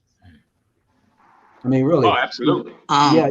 I mean, really, you know, I've spent a lot of time this week for some reason, because it has just caught my attention, watching raw footage from the state of Mississippi and those freedom fighters from the state of Mississippi, just learning about the freedom fighters, not necessarily because the mainstream media has reported only the 3 killings of the 2 Jewish men and 1 black guy, right?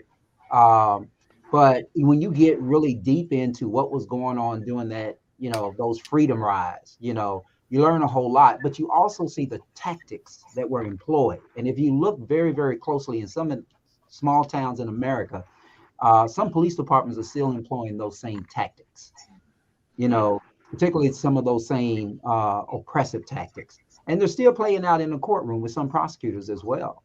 You know, John, you and I talked about the Batson case and the background of the Batson case and why people do it. You know, why prosecutors do it. You would think that it's humane to come into a courtroom and say, well, I want you off the jury because you're black. But yeah, I mean, that is systematic. You know, nobody is really surprised in the legal community that Batson versus Kentucky became the law of the land, because that shit was taught in law school. You know, you were taught to strike. I mean, if you were a law student and you took criminal procedure or criminal trial classes or trial practice classes on the criminal side and the civil side, you were taught to learn the characteristics of the behavior of certain jurors. And, you know, there's always been an assumption about black behavior, right? And there was this assumption that if you have a black criminal defendant and you have a black person on the jury, you know, that person is going to favor that particular black defendant. Well, that's rooted in history, right? That's rooted in history. When they could get on the jury, you know, they did side because it was a small community and everybody knew each other. And so really you were judging your friend, which is probably what should be happening. You were judging your peers. You're truly judging your peers. Yeah. But, you know, the bottom line is that it's no surprise, because in your trial practice classes in law school, you were taught to basically strike blacks from criminal jurors if you were the prosecutor. And so you come out programmed that way. You don't believe there's anything wrong with it. So no surprise that Batson versus Kentucky is the law of the land. Now, for those of you who are listening, the Batson case is where I believe it was Joe Gutman striking black jurors off the trial of a black defendant to ensure a conviction. Now, you heard Karl say that's the way they were taught. Yeah, just because they were black. For no other reason, just because they were black. Exactly. And so the case was, of course, overturned and became a landmark case. Well, now you got to have a reason. You got to show why you struck that black juror off the trial. Even I had that particular merit in one of my convictions in my appeal, where I claimed that Joe Gutman struck too many. I had one damn black, and I said, "Nigga, you struck all my blacks." So I had it in one of my arguments for appeal, and I used the Batson case also. And I had the same prosecutor that did the same thing, right? Of course, I didn't win on that issue. I won on another issue. But understand how the system works. The system has already been against you from the very start. We got to understand that, how it works. Like me and Karl was talking about, if you have a silver case, you're suing somebody, guess who the complainant or the person who's filing a lawsuit wants? He wants more black people. Guess who the other person wants who's being sued? He don't want black people. Why is that? Because black people seem to award the money. That's why. And black people seem to find someone who looks like them more not guilty because of their view of the system, if that makes sense, right? So you see there's not a balance here in the whole justice system. So with that in mind, then, okay, so I'm looking at this, right? And I look at little Cuba in Miami, right? You know, the Cubans came in and they took over everything from the political system on down, right? State, local government, this, that, and the other. You know, and I think it's a great example of how a community of people can come in, take over, and create what they need and want for their people. When I look at this, like the first thing I'm thinking right now in what we're talking about is, okay, we need to put together some type of bill that hits federal to change the selection process when it comes to the jury system. Like it needs to be mandated that at least 2 of the person's loved ones or people that are for the person, the defendant, are on the jury. Like that has to be like a mandate, at least 2, right? And then maybe 2 people that don't really know them but work with them are on the jury. And then we get, you know, the rest of quote unquote peers that they select or choose. But why is that like a difficulty? Why is that something that we can sit here, look at this and say, okay, that's fucking wrong that they do it that way. We need to fix this. What I mean, well, the problem y'all feel me? Yeah, but you know, Joe, the problem is we've always been misguided. Okay, and I want you guys to follow me on this. We've been misguided because. Oh, you know what it is? We need to get R. Kelly to speak on that. That's what we need to do. That's it. That's it. Go. If R. Kelly speaks on it, if he makes a song about it, then we can probably get that bill pushed through. I'm not sure if R. Kelly wants to speak on it today because he might start crying. Right. Well, you know, we have to entice R. Kelly, so. But wow, I mean, you bring up R. Kelly. I think about R. Kelly, man, what a monster. So maybe I don't know if we're close. I don't know if we should believe the allegations now that there's a conviction, or we should just criticize the jury. But let me just say this on what you just said. I mean, the problem is that our focus on repairing a jury system is misguided. We approach it thinking that we have to repair it from a racial point of view. And I have never thought that this thing I've never thought that it has been about race. It is always about. And you notice that with what I said in trying to make it balanced and even when it comes to the jury system, I didn't say anything about race because I agree with you. It's not necessarily about race. It's about having people who have a common thread in connection with the defendant. Right, a true jurors of your peers. And here's my point, Joe. My point is this, is that if we look at it from a cultural standpoint, if we approach it from that standpoint, let's say I share a culture with John Yah. I want people like him judging me because he's my peer, right? Ahamara and I may not share a same culture, right? And all I'm saying is that if we just surely, just only focus on, well, let's put more blacks on here, let's get more blacks in the pool and different things like that. Listen, I have no business being on the jury judging an African for his conduct because I don't know his culture, especially if he grew up in Africa and he's been here for a year, and all of a sudden I am judging him and making a determination as to whether he should be incarcerated for the rest of his life. That's, to me, I'm not a juror of his peer because I don't understand his culture. So it's hard. And to me, when you don't understand the culture, you can never understand the background. That's just my 2 cents. So basically, R. Kelly should have had more pimps and hoes on the jury.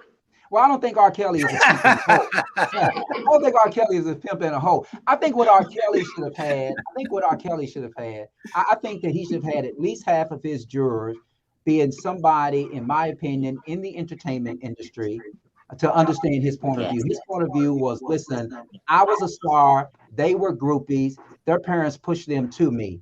That is hard to sell to everyday folk. Right? Because he'd have to first take some accountability in order for him to even go there in the first place. That would be the first thing. And then if he took some accountability, then he could actually speak to the reality of what was going on in the industry. Because I feel, back in the day, they said Tupac, every time Tupac complained about things within death row, then, he got a new car or something like that. I feel like R. Kelly, every time he complained to things in his label, I don't own my masters or anything like that, then they just showed him, do you know this young lady, R. Kelly? Here, why don't you take her out on a date? You know what I mean? Like that's what happened. I mean, Joe, that's the culture. And I think that you have to understand what that culture. And I'll tell you guys this. I've been in a culture similar to that when I was doing some modeling based out of Los Angeles.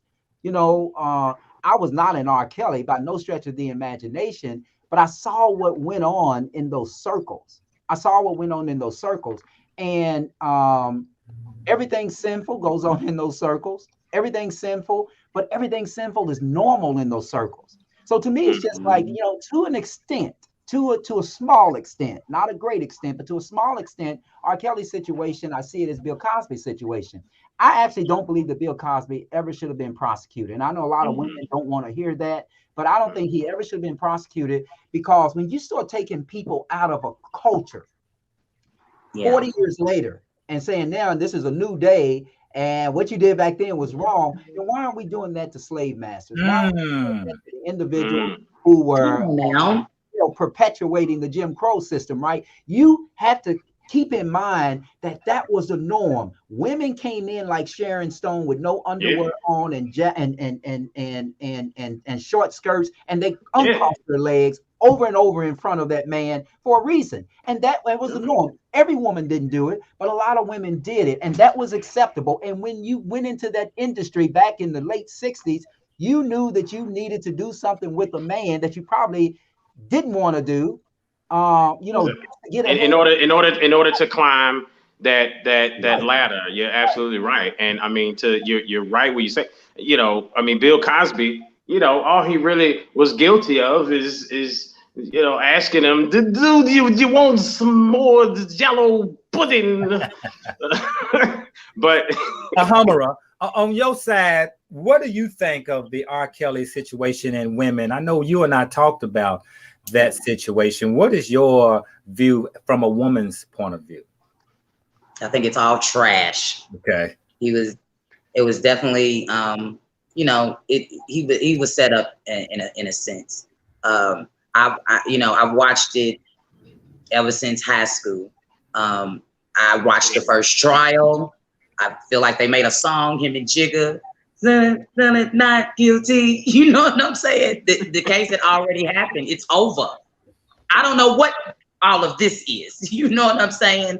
But like he was saying about the industry, you start to ask questions, or you start to challenge, or you start to stand up for yourself, they'll come back and they'll attack you. And that's pretty much what happened to R. Kelly. Like I said, the original case, it was over with. The girl, she didn't really, it was consensual. All of this is all consensual. He's not a pedophile. He's not a sexual predator. People are making it way more than what it is. And yes, I'm glad you asked me that question, John, because I'm tired of society speaking for women and their sexuality. Okay. I will say this. Some young girls grew up in environments and came from homes that they were advanced for their so-called, age or whatever. And there are a lot of young girls that date older. There's a lot of women in my circles, friends or whatever. We dated older people. When I was 16 years old, I dated a 24-year-old. He was not a pedophile. It didn't have anything to do with sex. It had everything to do with mentality. And I saw him out first. Thank you. You know what I'm saying? So it's just, we don't talk about these things. And I tell people all the time, just go up your family tree a little bit. You know what I'm saying? Even when we're dealing with sex. And I hate how they have laws on when people can have sex. And it's just crazy. You know what I'm saying? Because usually, more than likely, you're going to have sex in your teenage years. Because when nature calls, it calls and you're going to answer. Okay? I need everybody to relax. And it's all about preparing your child for when nature calls. Okay? And it shouldn't be shunned. It shouldn't be looked at something demeaning and you're less than if you go out and do this, go out and have sex. That's something that is very natural. It's all about the education of it all. And so I speak for the handful of women who do date older, and had done it at a younger age. Even when I was in my early 20s, 23, I was dating an older guy. You know what I'm saying? That was in his 40s. And I think there's something to be said about that, sis. Yeah, no, and I didn't mean to cut you off, but just to speak to that real quick, statistically, men are 5 years mentally younger than they biologically are. So in a sense, it's more natural. I've got twins, fraternal twins, one boy, one girl. The first thing I learned in watching those kids grow up is that women are smarter than men. That's the first thing I learned. Right? So they mature faster than guys do. The one thing that my son beat his sister out in or whatever, riding his bike, right? He caught on much faster than she did. She was wobbling along and hobbling along while he was just like, it's all good. But that's hand-eye coordination. So that's something that kind of is built within the DNA of a male more so than I would say of a woman. So in watching that, it's a situation. It's natural for a woman to date older because there's a maturity level that's now matched in a sense there versus them the same biological age and that man thinking or being mentally younger in most cases. So that right there is one thing. When you start looking at, let's say R. Kelly dating Aaliyah and stuff like that, right? But look at this, what Karl Muhammad said. You're absolutely right. And look at what and let me give a shout out real quick. Dr. Kia Pruitt, man, I'm so glad to see her commenting on the show today. Layla, again, sis, just awesome, amazing, intelligent. We've had her on the show as well. Thank you. Kari Muhammad, had him on the show as well. Thank you, brother. Appreciate you. Biz Buzz, everybody that's in the mix in the comments. But this is something interesting, since we're kind of, talking about Bill Cosby, R. Kelly, blah, blah. After 30 years, an artist obtains all their masters to their music. I guess that's something within the industry, right? So R. Kelly started to obtain his masters as of 2020, 2021. There is part of the piece of the puzzle. Now, again, one might call that a conspiracy theory, but apparently there's facts out there to support that he was trying to obtain, because that was one of the things that I learned about R. Kelly was that he didn't own his masters. And I thought to myself, good Lord, how can you make all this amazing music for all these years and write for so many artists out there and do music with so many artists on other sides of his genre and not own your masters. That's freaking amazing. So, but at the same time, that's equivalent to the quote unquote story, conspiracy theory, or verbiage that was spoken about your boy, Bill Cosby, because he was supposedly trying to buy NBC along with some other people or something like that, right? So does anybody know, is there any validity to this right here when you start talking about that, about R. Kelly? I don't know about the R. Kelly part, but I mean about that piece. But in Bill Cosby's piece, trying to buy NBC and trying to go after him had nothing to do with that. In my opinion, NBC and their share people, all they had to say is no. It ain't like Bill Cosby can make them sell. Oh, let's get Bill Cosby because now he wants to buy NBC. Like all they got to do is the shareholders say, no, we ain't selling. And that's what they did. The shareholder said, no, we ain't selling it to you. But let me ask this question. And Karl, you and I was talking about last night, you and I having a conversation about sentencing. A person gets convicted of drugs and they do their time, and now they come out and now they're in debt for owing for some taxes of the drugs. Now, when we talk about that, and we talk about parole, we're talking about PFO, we're talking about these unfair sentences, and all of this under the umbrella of why Black men are in this condition, or we're in this condition in and out of prison, because of these underlying rules that are made up, like you and I spoke about. And Joe, I don't think Joe ever heard of a person who's serving time and then come out and they owe the government for some taxes for the drugs that they serve time for.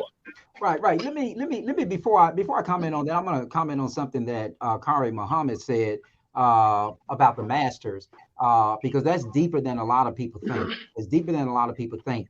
Owning masters was the way that artists were controlled Black artists were controlled back in the 40s, 50s, and 60s, and 70s, and some of the 80s and 90s, because you have a lot of these artists who want to get into the industry, so they'll do anything to do it.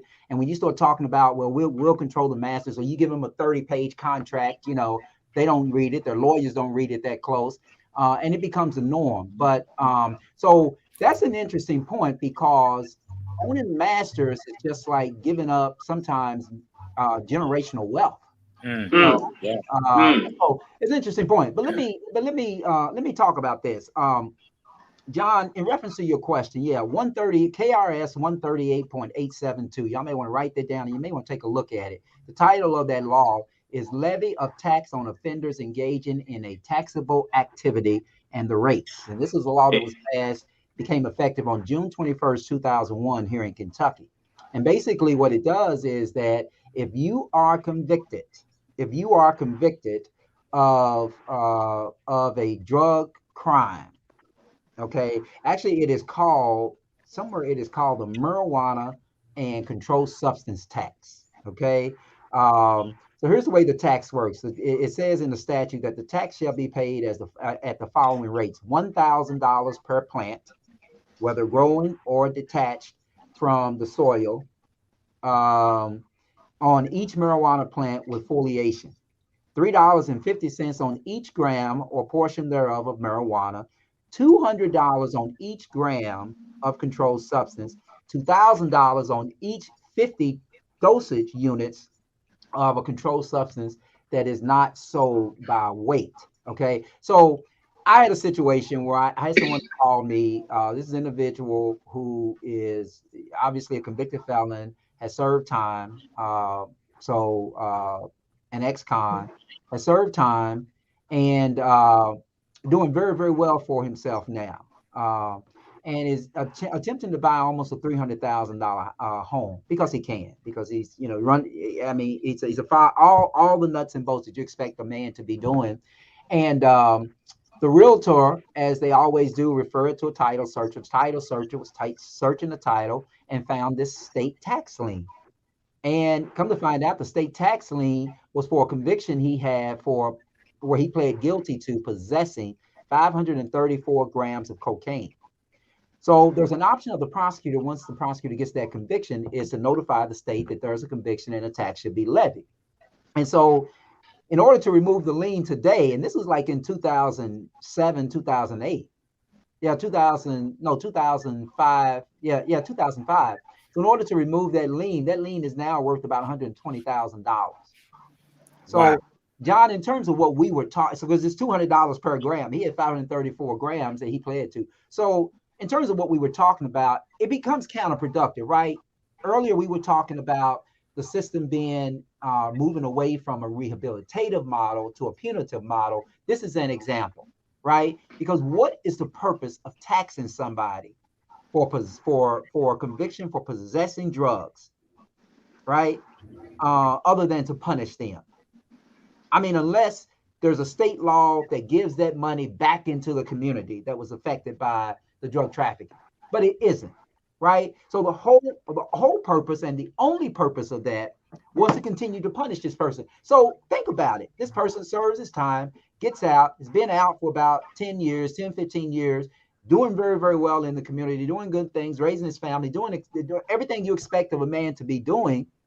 And all of a sudden he tries to buy a home, the American dream. And he's got a tax that he has to pay a lien of over $100,000. Yeah, I mean, it makes no sense. And you know, one of the conversations that I was having with this individual is that I think you should go back and attack your conviction and attack your plea, because a plea has to be knowingly and intelligently made, and that includes telling individuals what the consequences of their pleas are. For instance, there was a case that came down several years ago from the United States Supreme Court that if you don't tell an immigrant in the course of advising him or her to plead guilty to a crime that carries more than 12 months in jail, or at least 12 months in jail, that they are subject to deportation, then the plea is not knowingly and intelligently given to the court. And so this is a problem too, because that whole case, the immigrant case, dealt with the consequences that the criminal defendants have to be told what the consequences of their plea will be. Every consequence, every potential dire and adverse consequence.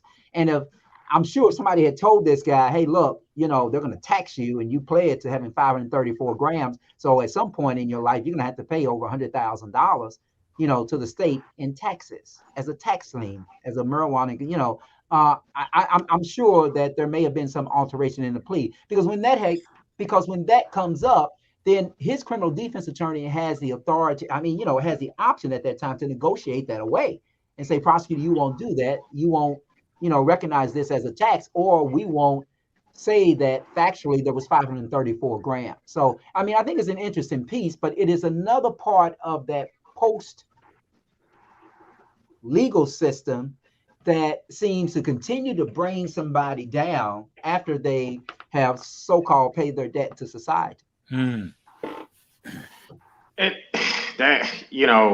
This stuff is deep. I see classes that need to be had in our community along a lot of these lines. When we had Kristen Williams on the show, was it Kristen? What's her last name? Is it Williams? Yes. Okay. Yeah. Play cousins. And Sis mentioned her teaching school as well. But when we had her on the show, then she talked about some tenets of help me, John. Tenets of white supremacy, right? So and then us needing to understand some of those tenets. So then we need to research that. So now I see we need more education on the law in our community so that we really do know how to fight. John is a super researcher. So, what you did with your own case, John, was absolutely amazing. But that came from, researching and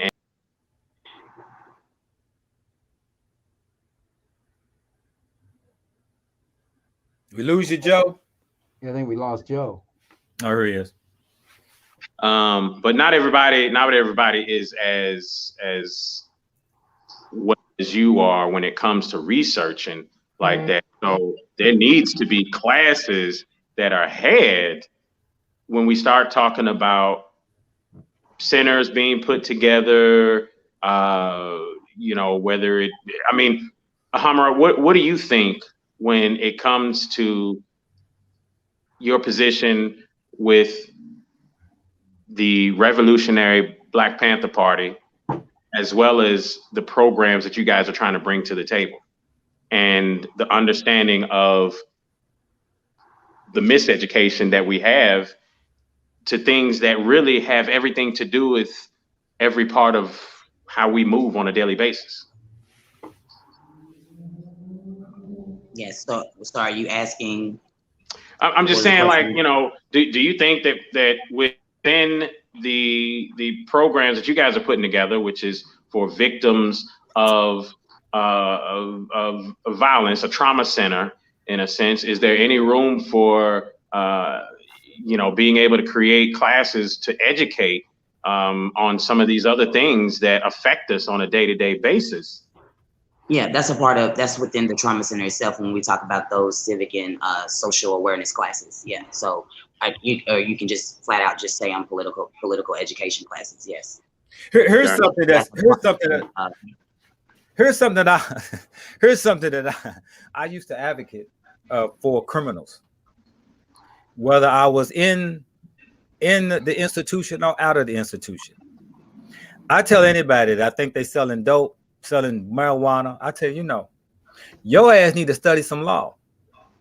You need to study some shit because they got traps for your ass. Don't wait until you get locked up and then you want to become a jailhouse lawyer. If you selling dope, you need to learn everything about drug trading, trafficking. You need to know how many grams is trafficking, how many grams is a misdemeanor. You need to know all the ins and outs. And that's just kind of sad to have a function teaching people that, hey, if you want to be a criminal, here's how to be the best criminal you can get away with. But I think anybody that's taking that risk, because here's the thing. See, there's two sides to the story here. You got one side of a person who's living on a block saying, hey, I don't want no drugs sold on my block. He'll call the police and say, hey, lock this fool up, put him away, whatever, right? Or the one that sells drugs to his daughter and his daughter gets overdosed and died. He goes to prison. The justice system just fucks him around as they always gonna do. Do you think he fucking care that the justice system fucked around somebody who sold drugs to his daughter and his daughter died or overdosed or had some type of seizure? No, he don't give a shit. So there's two sides to the story, and it depends on who you're asking. When we was talking about jurors, selecting jurors that are fair, well, what side of the story you want? Because I know victims didn't want fairness. They wanted to see a motherfucker go to prison, period. They don't want to see no appeal. They don't want none of that. By the other side, the court system has loopholes, like I went through, to get out. And those loopholes are set up for people who get convicted unjustly. That's what those loopholes was for. But those loopholes can also get a person out who's guilty, right? And so it depends on what shoes you're wearing and who you're asking. I know if you're looking at a voter and a voter saying, hey, lock these criminals up. I'm so sick of them shooting and robbing and killing, like the family members who lost their boy during that shooting. I'm sure they don't give a shit. They want somebody locked up and they want them put away. They don't even care if the prosecutor was fucking them around or not. They wouldn't care if the prosecutor was hiding evidence of their innocence or a bit of their innocence. They wouldn't care. They want the max for that person. So depending on what shoes we're talking about, where it is unfair at, I think at that point, that's the argument of what shoes are you wearing. And again, I wore both shoes. I understand the shoes of the victim, and I understand the shoes of the defendant. Except for the ones who pray with the defendant after the jury verdict. Yeah. They did in Dallas, Hey, listen, guys. I need to step away just for a second. Okay. Or something at 11 o'clock, but I'll come back because I want y'all to talk about reparations. I heard Ahamara talk about reparations earlier, and I want to say something about reparations, which is a very, very unique approach to getting reparations that is happening in California that happened this week. So I'm going to say I'll be back. Are you familiar with that, Joe? I am. Manhattan Beach? Slightly. Yep. Manhattan Beach. Okay, I'll be back. Yeah. They're focusing on cutting checks over there. So that's that, but I'll be back. yeah. We'll let you elaborate on it.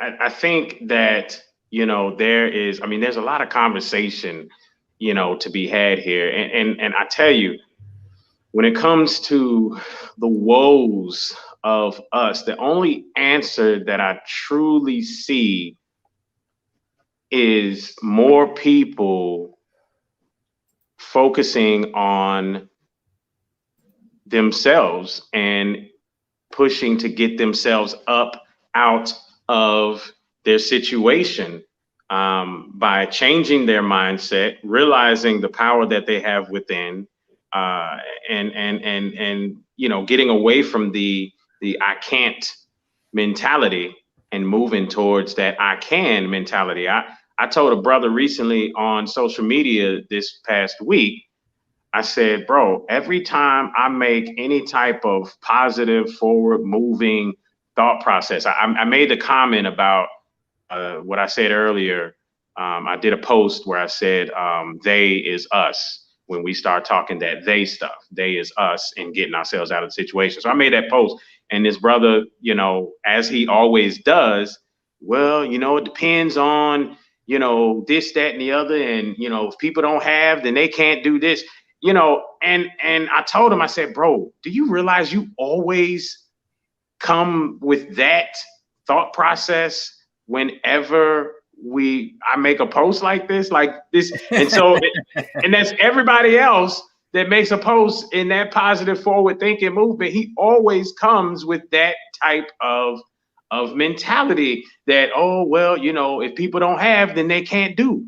People don't have because they believe they don't have, and that's why people don't have. People don't have because they believe they can't. That's why they don't have. People don't have because they don't believe that they can do. So, but the only reason why some people have and some people don't is because they believe they can. John, you talk about it with your business. You saw what you could do standing on the corner selling incense, and then all of a sudden a light bulb went off and you said, well, hell, if I could multiply myself, right, then I can make this same money over and over by multiplying myself. So I'm assuming you probably, got your stuff in the hands of other people. And then you started looking and you said, man, how can I not have to put in so much work, physical work and effort in order and still make the money, right? So you started thinking like that. So you said, you know what? I'm standing in front of these corner stores. How can I get my stuff in there where the people go in to buy stuff? And so here you are 20 years later with an extremely successful business that started out with you just thinking, okay, how can I do more? How can I do better? How can I be better? You know what I mean? And it's just, when it comes to our community, there's this big conversation that I feel like every community in America, every ADS community in America needs to hold a forum that lasts for 100 days, because I feel like it's going to take that long for us to sit down, converse about everything going on and how do we move forward in order to really start getting that thing done, so we can start getting back to a Black Wall Street in every major city across the US like we once were. I totally agree. Not only that, what Karl would be talking about is how they did the reparation in California, and particularly they're just not cutting checks. They're doing it a certain way You being able to prove that some land was taken from you, and this land was rightfully stolen from you. That's an interesting move that they made. However, I can tell you that on several conversations that I have been on, and whether they end up talking about reparations in the conversation, I find this is that when I'm in a room full of people that are for reparations, it is not good for me to talk about my success, because that creates conflict. In other words, you cannot talk about individual success with people who are expecting reparations. So I was asked, am I a person that is for reparations? Of course, yes, I am. Why the hell not? If they cut a check, give it to me. But I'm not going to sit around and wait on no check. I'm 60, so I've heard this reparation talk for many, many years. So I don't believe in it. But if you show me where I sign up. But I don't believe in it. I don't believe it's ever going to happen. I believe they're going to nick and pick and throw little bones at us to get us to talk about it so we can be distracted. Because you know why? Reparations equals stress hormones. Every motherfucking time people talk about it, you hear stress in their goddamn voice. You motherfucker took this from me. You did that. And you hear the stress hormones coming out. And that's why people get emotional over that conversation, because people are actually really waiting on the check, right? And the check ain't fucking coming, in my opinion. And so when ain't nobody really take nothing from them specifically, right? We talking ancestral stuff that you really ain't even tied to, because if you even had that mental tie to your ancestry, then you wouldn't even be sitting around talking about waiting on reparations. You'd be focused on doing stuff to forward move yourself and your family. And everybody who's on this reparation tip, I say to them, I say simple stuff, like what school your kids going to? What church you go to? Because you can't talk to me about reparation and the white man's evil, and he did all this old crazy shit, and you keep sending your kids to their school. You keep buying their food. I mean, like, hey, but you standing there with a pair of Jordans on, though. Yeah, you speak about it with a pair of Jordans on. And that was a comment that I made when I saw the interview, some of the after interviews of the shooting. Is Karl back? I'm gonna bring him back on. But some of the interviews of the shooting, that was a comment I made. I said, "Good Lord, I see a whole lot of products," because I saw Nike, I saw. Either way, I saw a bunch of different brands on the people that were sitting there yelling, screaming, complaining about everything that we don't have because they don't put it there. And so I'm sitting there and I'm like, man, but you talk about they, but you sitting here giving you your money to they instead of giving your money to us. You know what I mean? And it's kind of sad when you look at that. I mean, you can go right now online and wholesale easily. There's plenty of links online. You can go wholesale and buy no name brand shoes and stuff like that literally look exactly, and their are the uppers of a lot of those brands. The biggest thing that they do with those brands is they take those $20 or those $10 shoes or drivers or tennis shoes or whatever, and that you can buy wholesale for that $10 price, and they pull the sole out. They put a new inner sole. They might put a new outer sole, but then they stick their brand label on it. So when you start talking about that, you're caught up in labels on your clothing, spending money with the same people who you saying are the oppressors that ain't doing what they need to do for you. So I just don't know if when I look at it, I just don't see the ability for us as a people to mentally get it and move in that direction. So that just leads me to say, I got to focus on self and my generational wealth that I'm creating for my family.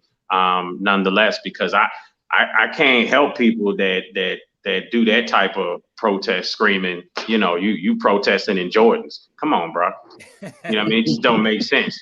I see you got a baby girl with you. Yeah, I know. Should have crawled up in my arms and went to sleep. But yeah, reparations, you know, like I'm pretty much with John, you know, if it happens, it happens. I'll sign my name somewhere or whatever. But we're just so not disciplined as a nation for something like that. And like I said, I would look at it on a scale to where there would have to definitely be a council. You know, give me Dr. Claude Anderson. He's got to be the head of the board. You know what I'm saying? Because, you know, what are we talking about when we say reparations? Like, what does that look like? You know what I'm saying? So, you know, I don't want a check. You know, I want a whole bunch of land though that we can build on and build community, build school, build family, build pride. So it has to look like something, you know, and you know, because you can't give a check to Black people that just give it right back. You know, we're just not disciplined in that way. You know what I'm saying? A lot of us, you know, say Black power, Black this, and I'm, you know, and you wave it around, but it's a practice, it's a lifestyle, you know, and a lot of us don't have healthy Black lifestyles that call for reparations. Right, exactly. You know what I'm saying? So, you know, I find it oxymoronic to yell Black power while you engulfed in the child support system.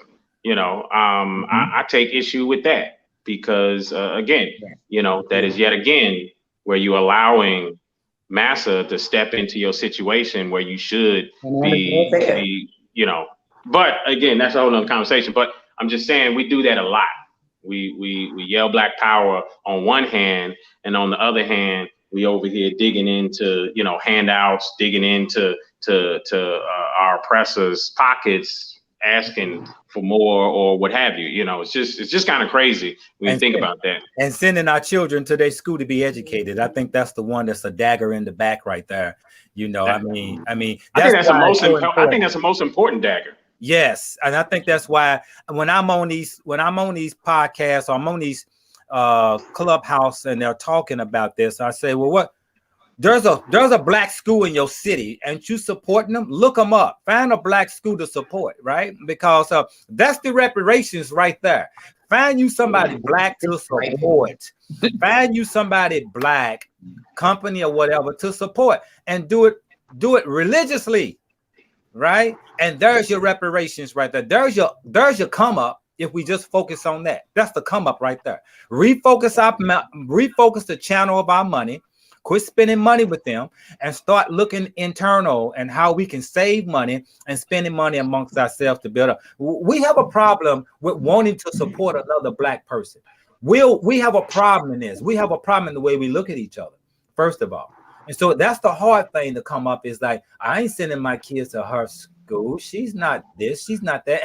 And that's where we go with it. But it was someone. You know what it is? It is and it's for all the wrong reasons, because I've had these conversations. You know what it is? It's the prom. It's the senior ring. It's the social. It's the diploma. Okay. Yeah. And I came through that era and all of that stuff was nice. I didn't go to prom or nothing like that. But a lot of these parents will not opt their children out of the public school system because they're afraid that they're going to miss out of whatever that is. But it's stuff like that. You know, well, if I send them to your school, you know, what is the equivalent of the diploma? How does that work? And those are great questions to ask. You need to ask those questions. You know what I'm saying? Layla is excellent at explaining how that process works. You know, how to get children transition out of the public school system with the letter of intent to homeschool and, you know, go to a independent Black school. Those things can still happen for your children. Your children can still go to college if they decide to go to college, you know, by going to an independent Black school. But it's the thing of missing what happens in the public school system that they don't want their children to miss out on. You know, and I'm not even, you know, I agree, but at the same time, I wonder if it's that or if it's really just a sense of laziness, honestly, because that's work when you start talking about that. You know, it to me, it's a sense of laziness because you actually got to go do something. Right now, the parents can go to work. They can leave all the teaching and training and everything to the educational system. You know, my son plays soccer for Central High School, And I mean, there's maybe no more than 10 adults out there, and they're all the parents of the kids, and not even all the kids' parents are out there to support. And soccer is a program where, just like golf, if you got kids of melanated skin playing that, you almost guaranteed a scholarship. Yep. You know, the first tee program is over there at Shawnee Park in, you know, the Black, the West End ADS community. Yet most of the people that participate in that first tee program, which is a program that allows professional golfers to come and train your kids, are of Caucasoid persuasion. So, you know, it's just situation. We're not supporting things like that. But if it's football and it's basketball, oh, we all about it. But just like I've notated before, football, basketball, and even baseball is considered the poor man's sport. Simply look at the commercials that are being played anytime that's on TV. It's all fast food and all the worst of the worst things. Whereas when you watch tennis and golf on TV, all you see is commercials about investing, real estate, life insurance, and stuff like that. You know, so again, there's just a big mental shift and change that needs to be had. But we got brother Karl Price back to the show. And yes, you're right, Layla. We do have enough entertainers and athletes, and people need to be more than, you know, people need to be proactive, and yes, stop relying on the schools to be a babysitter. Yeah, and we need more entrepreneurs. We need to teach our children how to create, because look at society. They're replacing us with technology. You know what I'm saying? Like now you have to ring up your own groceries at the grocery store. You see what I'm saying? They're outsourcing a lot of work because they don't want to pay the American citizen, you know, what their just deserve. So they can outsource it, you know, somewhere else. Oh, man. So we have to start creating more. There aren't any jobs. You have people with bachelor's and master's degrees that aren't even using those degrees because there's no work. So now we have to create. We can no longer keep funneling our children through the public school system, teaching them to get a good job. There aren't any. There aren't any. I'm telling you, I'm one of these people. I love science fiction movies. So when I see this stuff, everything right now be playing out like a dope robotic science fiction movie, because it's getting to the point. I mean, right now they got those things where a Taco Bell or McDonald's can come in. They got like this big arm that will make all the food, you know, for them. So they'll spend that initial investment, which I'm sure is going to be costly. But they're saving the money up right now. A lot. Because as of right now, you got 2 and 3 employees doing the job of 4 and 6 employees, because they don't have enough people to work, but they're paying them still the same pay. They're not taking that extra pay that they used to have and splitting it up. And the lines are still going around the corner for fast food. So they're making the money. Guess what? They've taken that money, and eventually you're not going to have, it's going to be robots. It's going to be one person in there, and that person's going to be there to press some buttons and stuff like that, while the robots back there doing all the work and whatnot. They got pickers, robotic pickers like that in warehouses right now. Kroger's has it, and others, where they can super pick foods to package, to put on pallets, whereas, you know, doing the work of several people for that one robotic picker. It's getting to the point right now to where if you are not focused on creating, then you will get left behind. If you are not setting yourself up to be able to, I don't know, work remotely, then you will get left behind. Them movies where they sit there and they got zone 1 over here, zone 2 over here, and then there's a head dictator that governs the whole amount of community after this big pandemic wiped everybody out, and there's only these few people left. I mean, I'm looking at it and I'm like, dude, this stuff is not very far-fetched at all. And in all honesty, it's slightly scary, but I tell you what, if you're focusing on creating and whatnot, then you don't have to be scared of that. But I do want to get back to that conversation about reparations. Karl, you're back. You got the floor, brother. Go ahead and talk to what's going on in Cali. Yeah. Okay. So this is a story, and you all can find this story on CNN.com, and the title of the story is Southern California Beachfront Property Clear to be returned to Black owners after nearly a century. So let me introduce this and say this, that we can talk about reparations and all we want, but if we talk about reparations from an angle of gimme, right? That could be problematic. But if we talk about reparations from a vantage point of give me back what you took from me, that's something different. You know, it may not even be reparations. Okay, but here's what they did in California. So back in 1912, you have this family, Charles and Willa Bruce. Okay, the Bruces basically purchased property on Manhattan Beach in 1912 for $1,225. Now imagine that, Negroes having over $1,000 to purchase land for in 1912. That's a discussion for another day of the two Black people, right? The deathly and dirtly poor, and those that were actually well-to-do that could send people to colleges, send their family to colleges, et cetera, et cetera. But they bought this property in 1912. Obviously, in 1912, the KKK didn't want them there. I mean, they had white supremacists and the Klan members posted no trespassing sign, slashed tires of Black families so they would avoid the area, attempted to set the property on fire. And they actually burned down another Black person's home on Manhattan Beach.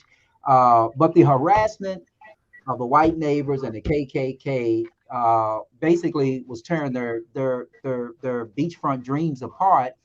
But they didn't run the Bruces away. What ran the Bruces away was this city, then passed a law that authorized eminent domain. You all know what eminent domain is. Authorized eminent domain so they could take the property. They took the property and basically gave them, I think, like $14,000 for the property. They were paid $14,000, $125 in 1924. Now, back in 1924, you could buy one of Ford's motor vehicles, right, for about $600, brand new. So you can imagine what it's like having $14,000 as a Black family back in Nigeria. But that was only a fraction of what that property cost. So what happened was there was an advocation by a state senator in California that says that, well, first of all, let me just tell you this. Now, I don't know if y'all knew this, but California, the state legislature formed the Reparations Task Force.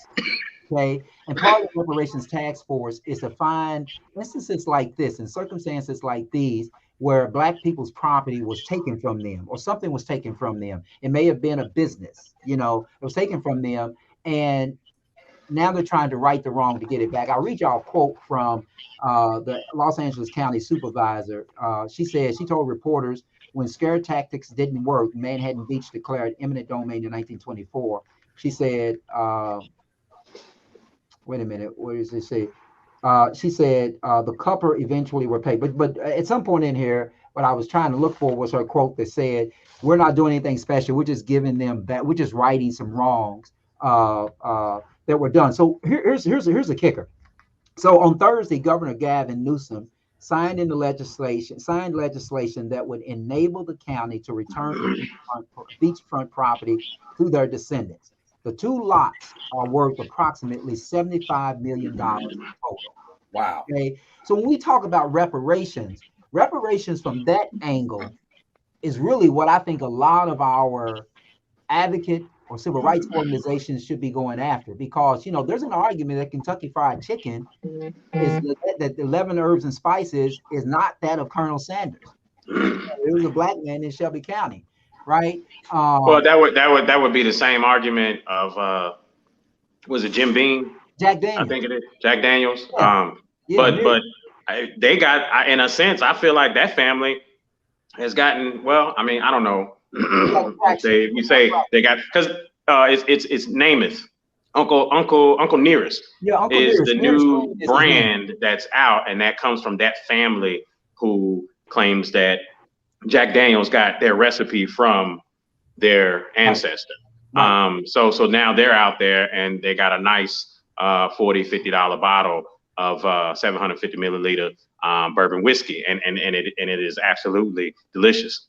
If you drink alcohol, the best. But they also have a distillery, Joe, in Shelby County. They also have a distillery in Shelby County. But you talking about Uncle Nearest? Yes. Okay. Some of his descendants own a distillery in Shelby County. I think they raised $50 million to actually create it. Because Brown Forman now owns Jack Daniels. At some point, owned Jack Daniels, and Brown Forman has made billions. I mean, Jack. Yeah. So I guess while you're saying that, Carl, my question is: so in a situation like that, is the Uncle Nearest family owed some quote unquote reparations? Oh, I think so. Because first of all, Brown Forman did not give them $50 million to get this thing off the ground. They raised that $50 million to get the distillery off the ground, Nearest Green's name. Okay, so Jack Dan. First of all, if you know the story, and I did this on my show, but the technology was all off. Nearest Green was basically worked for some local white man in Tennessee, and he actually was charged with, and he was basically, distilleries were popular to make money back then. That was short. I think that was before the Prohibition, or maybe during the Prohibition. But in any case, made a lot of money. He taught Jack Daniels how to make whiskey, right? So everything about Jack Daniels whiskey belongs to Nearest Green. So all these years, it took maybe just a few years ago that Brown Forman decided, or Jack Daniels decided in Tennessee, to give back something to the Green family. And then the Green family was able to raise the money to get $50 million to start this, to open this distillery. And now, as you said, 1860 is a Nearest Green brand. I think it's called 1860 or 1865 or something. It's a popular whiskey brand. But the point is that if Brown Forman wanted to do something like the reparations task force in California did, they would get up off of billions of dollars. Because think about it, Joe, when you log on, if we play a song by Michael Jackson, right? Facebook is going to take you off, and they're not taking you off because they don't like the song. They're taking you off because that belongs to somebody else. And we live in a land where the copyright laws say that you cannot profit off the labor of someone else without paying them, right? And so when we think about reparations, I think that's an outstanding approach for reparations. And this in Manhattan Beach, they talk about property, just restoring the property, but that happened everywhere. There's a lot of eminent domain laws that took Black property. And my God, in Mississippi and Alabama, the farms, and Kentucky, all the farms that were Black owned that are not Black owned now, I think that reparation approach is probably more proper and more popular because it just seems a fair thing to do, right? It ceases to amaze me that we have never had the conversation. For instance, like, if Kentucky Fried Chicken, if 11 Herbs and Spices were really made by a Black man, why can't his family, under our copyright laws and patent laws, be compensated for that? And the compensation should be to the tune of, I was in Beijing, China. And there were Kentucky Fried Chickens. Yeah. So giving away pennies is just like saying that, okay, we're treating them like sharecroppers, right? I think in Beijing, China, they serve it with sweet and sour sauce, though. But I have no idea, man. I wouldn't dare go to KFC in China. But rat meat tastes just like chicken. Well, China got in trouble for doing some of that, sending us some foul stuff in place of lamb years ago. But go ahead, John. Real quick, I got to get ready to roll out. But you're speaking about Brown Forman. Brown Forman is in my book, actually. With my family. Right. Yeah. So it's very interesting how we researched, according to my aunties and my family tree, my brown side, the brown side of my family came off the Brown plantation. And you know what? I think, John, you got to make sure you say, when you say your brown side, that you're not talking about your Crayola color side. Your last name is Brown. Okay. Yeah. So we did a trace on my mother's side of the family, which is a Porter, out of Portertown, which is Lebanon, Kentucky. And we did a trace on my family on the other side of my family, which is the Brown side of my family. And a lot of discussion went back. Now we traced my mother's side all the way back to the Dr. Porter who owned that part of the family. But it lapsed at the Brown side because wealthy white people were able to blot out the name of who owned that, right? And so my family was bootleggers. My grandfather, my great grandfather, they were liquor. They were bootlegging back in the day, right? And so this is where they learned it, or this is what they were doing on the Brown plantation, according to my aunties. And so it's written in my book, but I can't make direct claims because it disappeared in the records when we searched it. But I do mention it based upon what my aunties told the family that went on for some time. That's where the Brown, our name Brown, because it was an Irishman, and Brown and Foreman. You got one guy's Brown, and you got Foreman. Foreman had the money, and Brown had the know-how. skill, right? And that's how that two companies, that's how they built that Brown and Foreman. And so, but that's one of the arguments, or not an argument, but that's one of the things mentioned in my book about the Brown side of my family. Interesting. Yeah, and so, bruh, like, now give me my check, goddammit. Give me my check. I'm waiting on this book, bruh. Like, been waiting on this book for a minute, bruh. You got to hurry up and write it because I want to read it. Give me the audio version any day. But yeah, man, this conversation, man, we definitely need to have more of it. I want to give everybody a chance to kind of just go ahead and shout out how people can reach you and all that good stuff.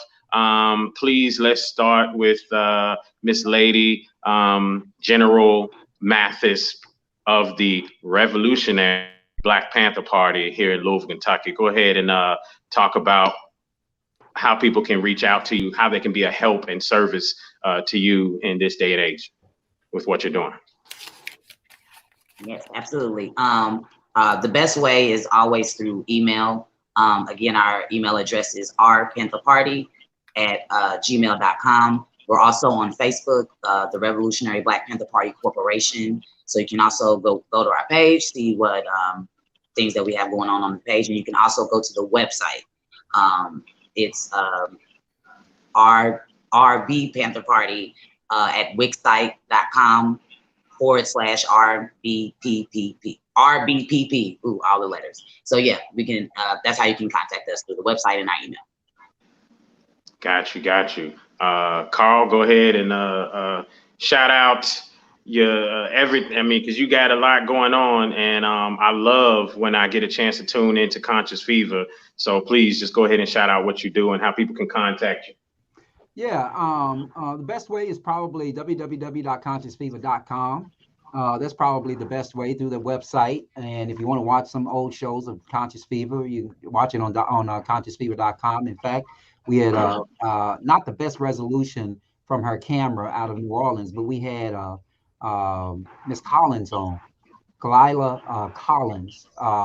And I thought her approach was really, really interesting. John, I know you commented, and I thought it was really interesting. And one day we had to have a follow-up conversation about what she was talking about, because there was a conversation about the bootstrapping that was counter to what she was saying. She was saying, give us, and some of the comments were about bootstrapping, and different things like that. And the counter comment to the bootstrapping, of course, was that I ain't got no boots. Oh man, I never had any boots to strap up with, so that's a problem. But in any case, via consciousfever.com, email us through there.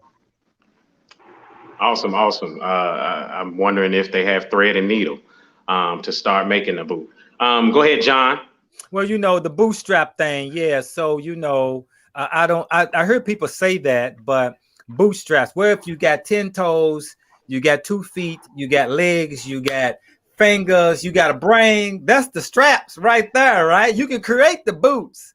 So anyway, yeah, no doubt you can find me here on the Tipping Point Morning Show. I'm also the owner of a BB trading company, and of course, we have what is called the Prison Reform Program for those who just got out of prison. And someone said, well, why are you just doing it for prisoners? Why can't anybody? Because here's the thing: when people come out of prison, they're hungry.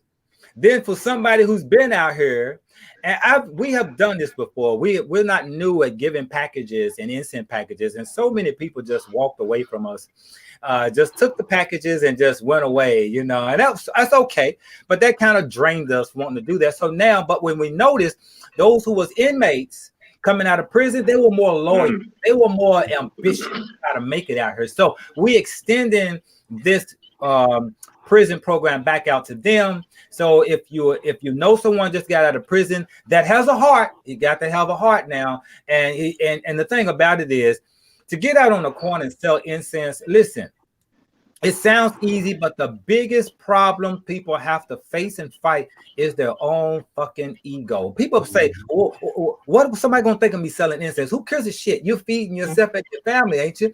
So here we're offering $100 package free.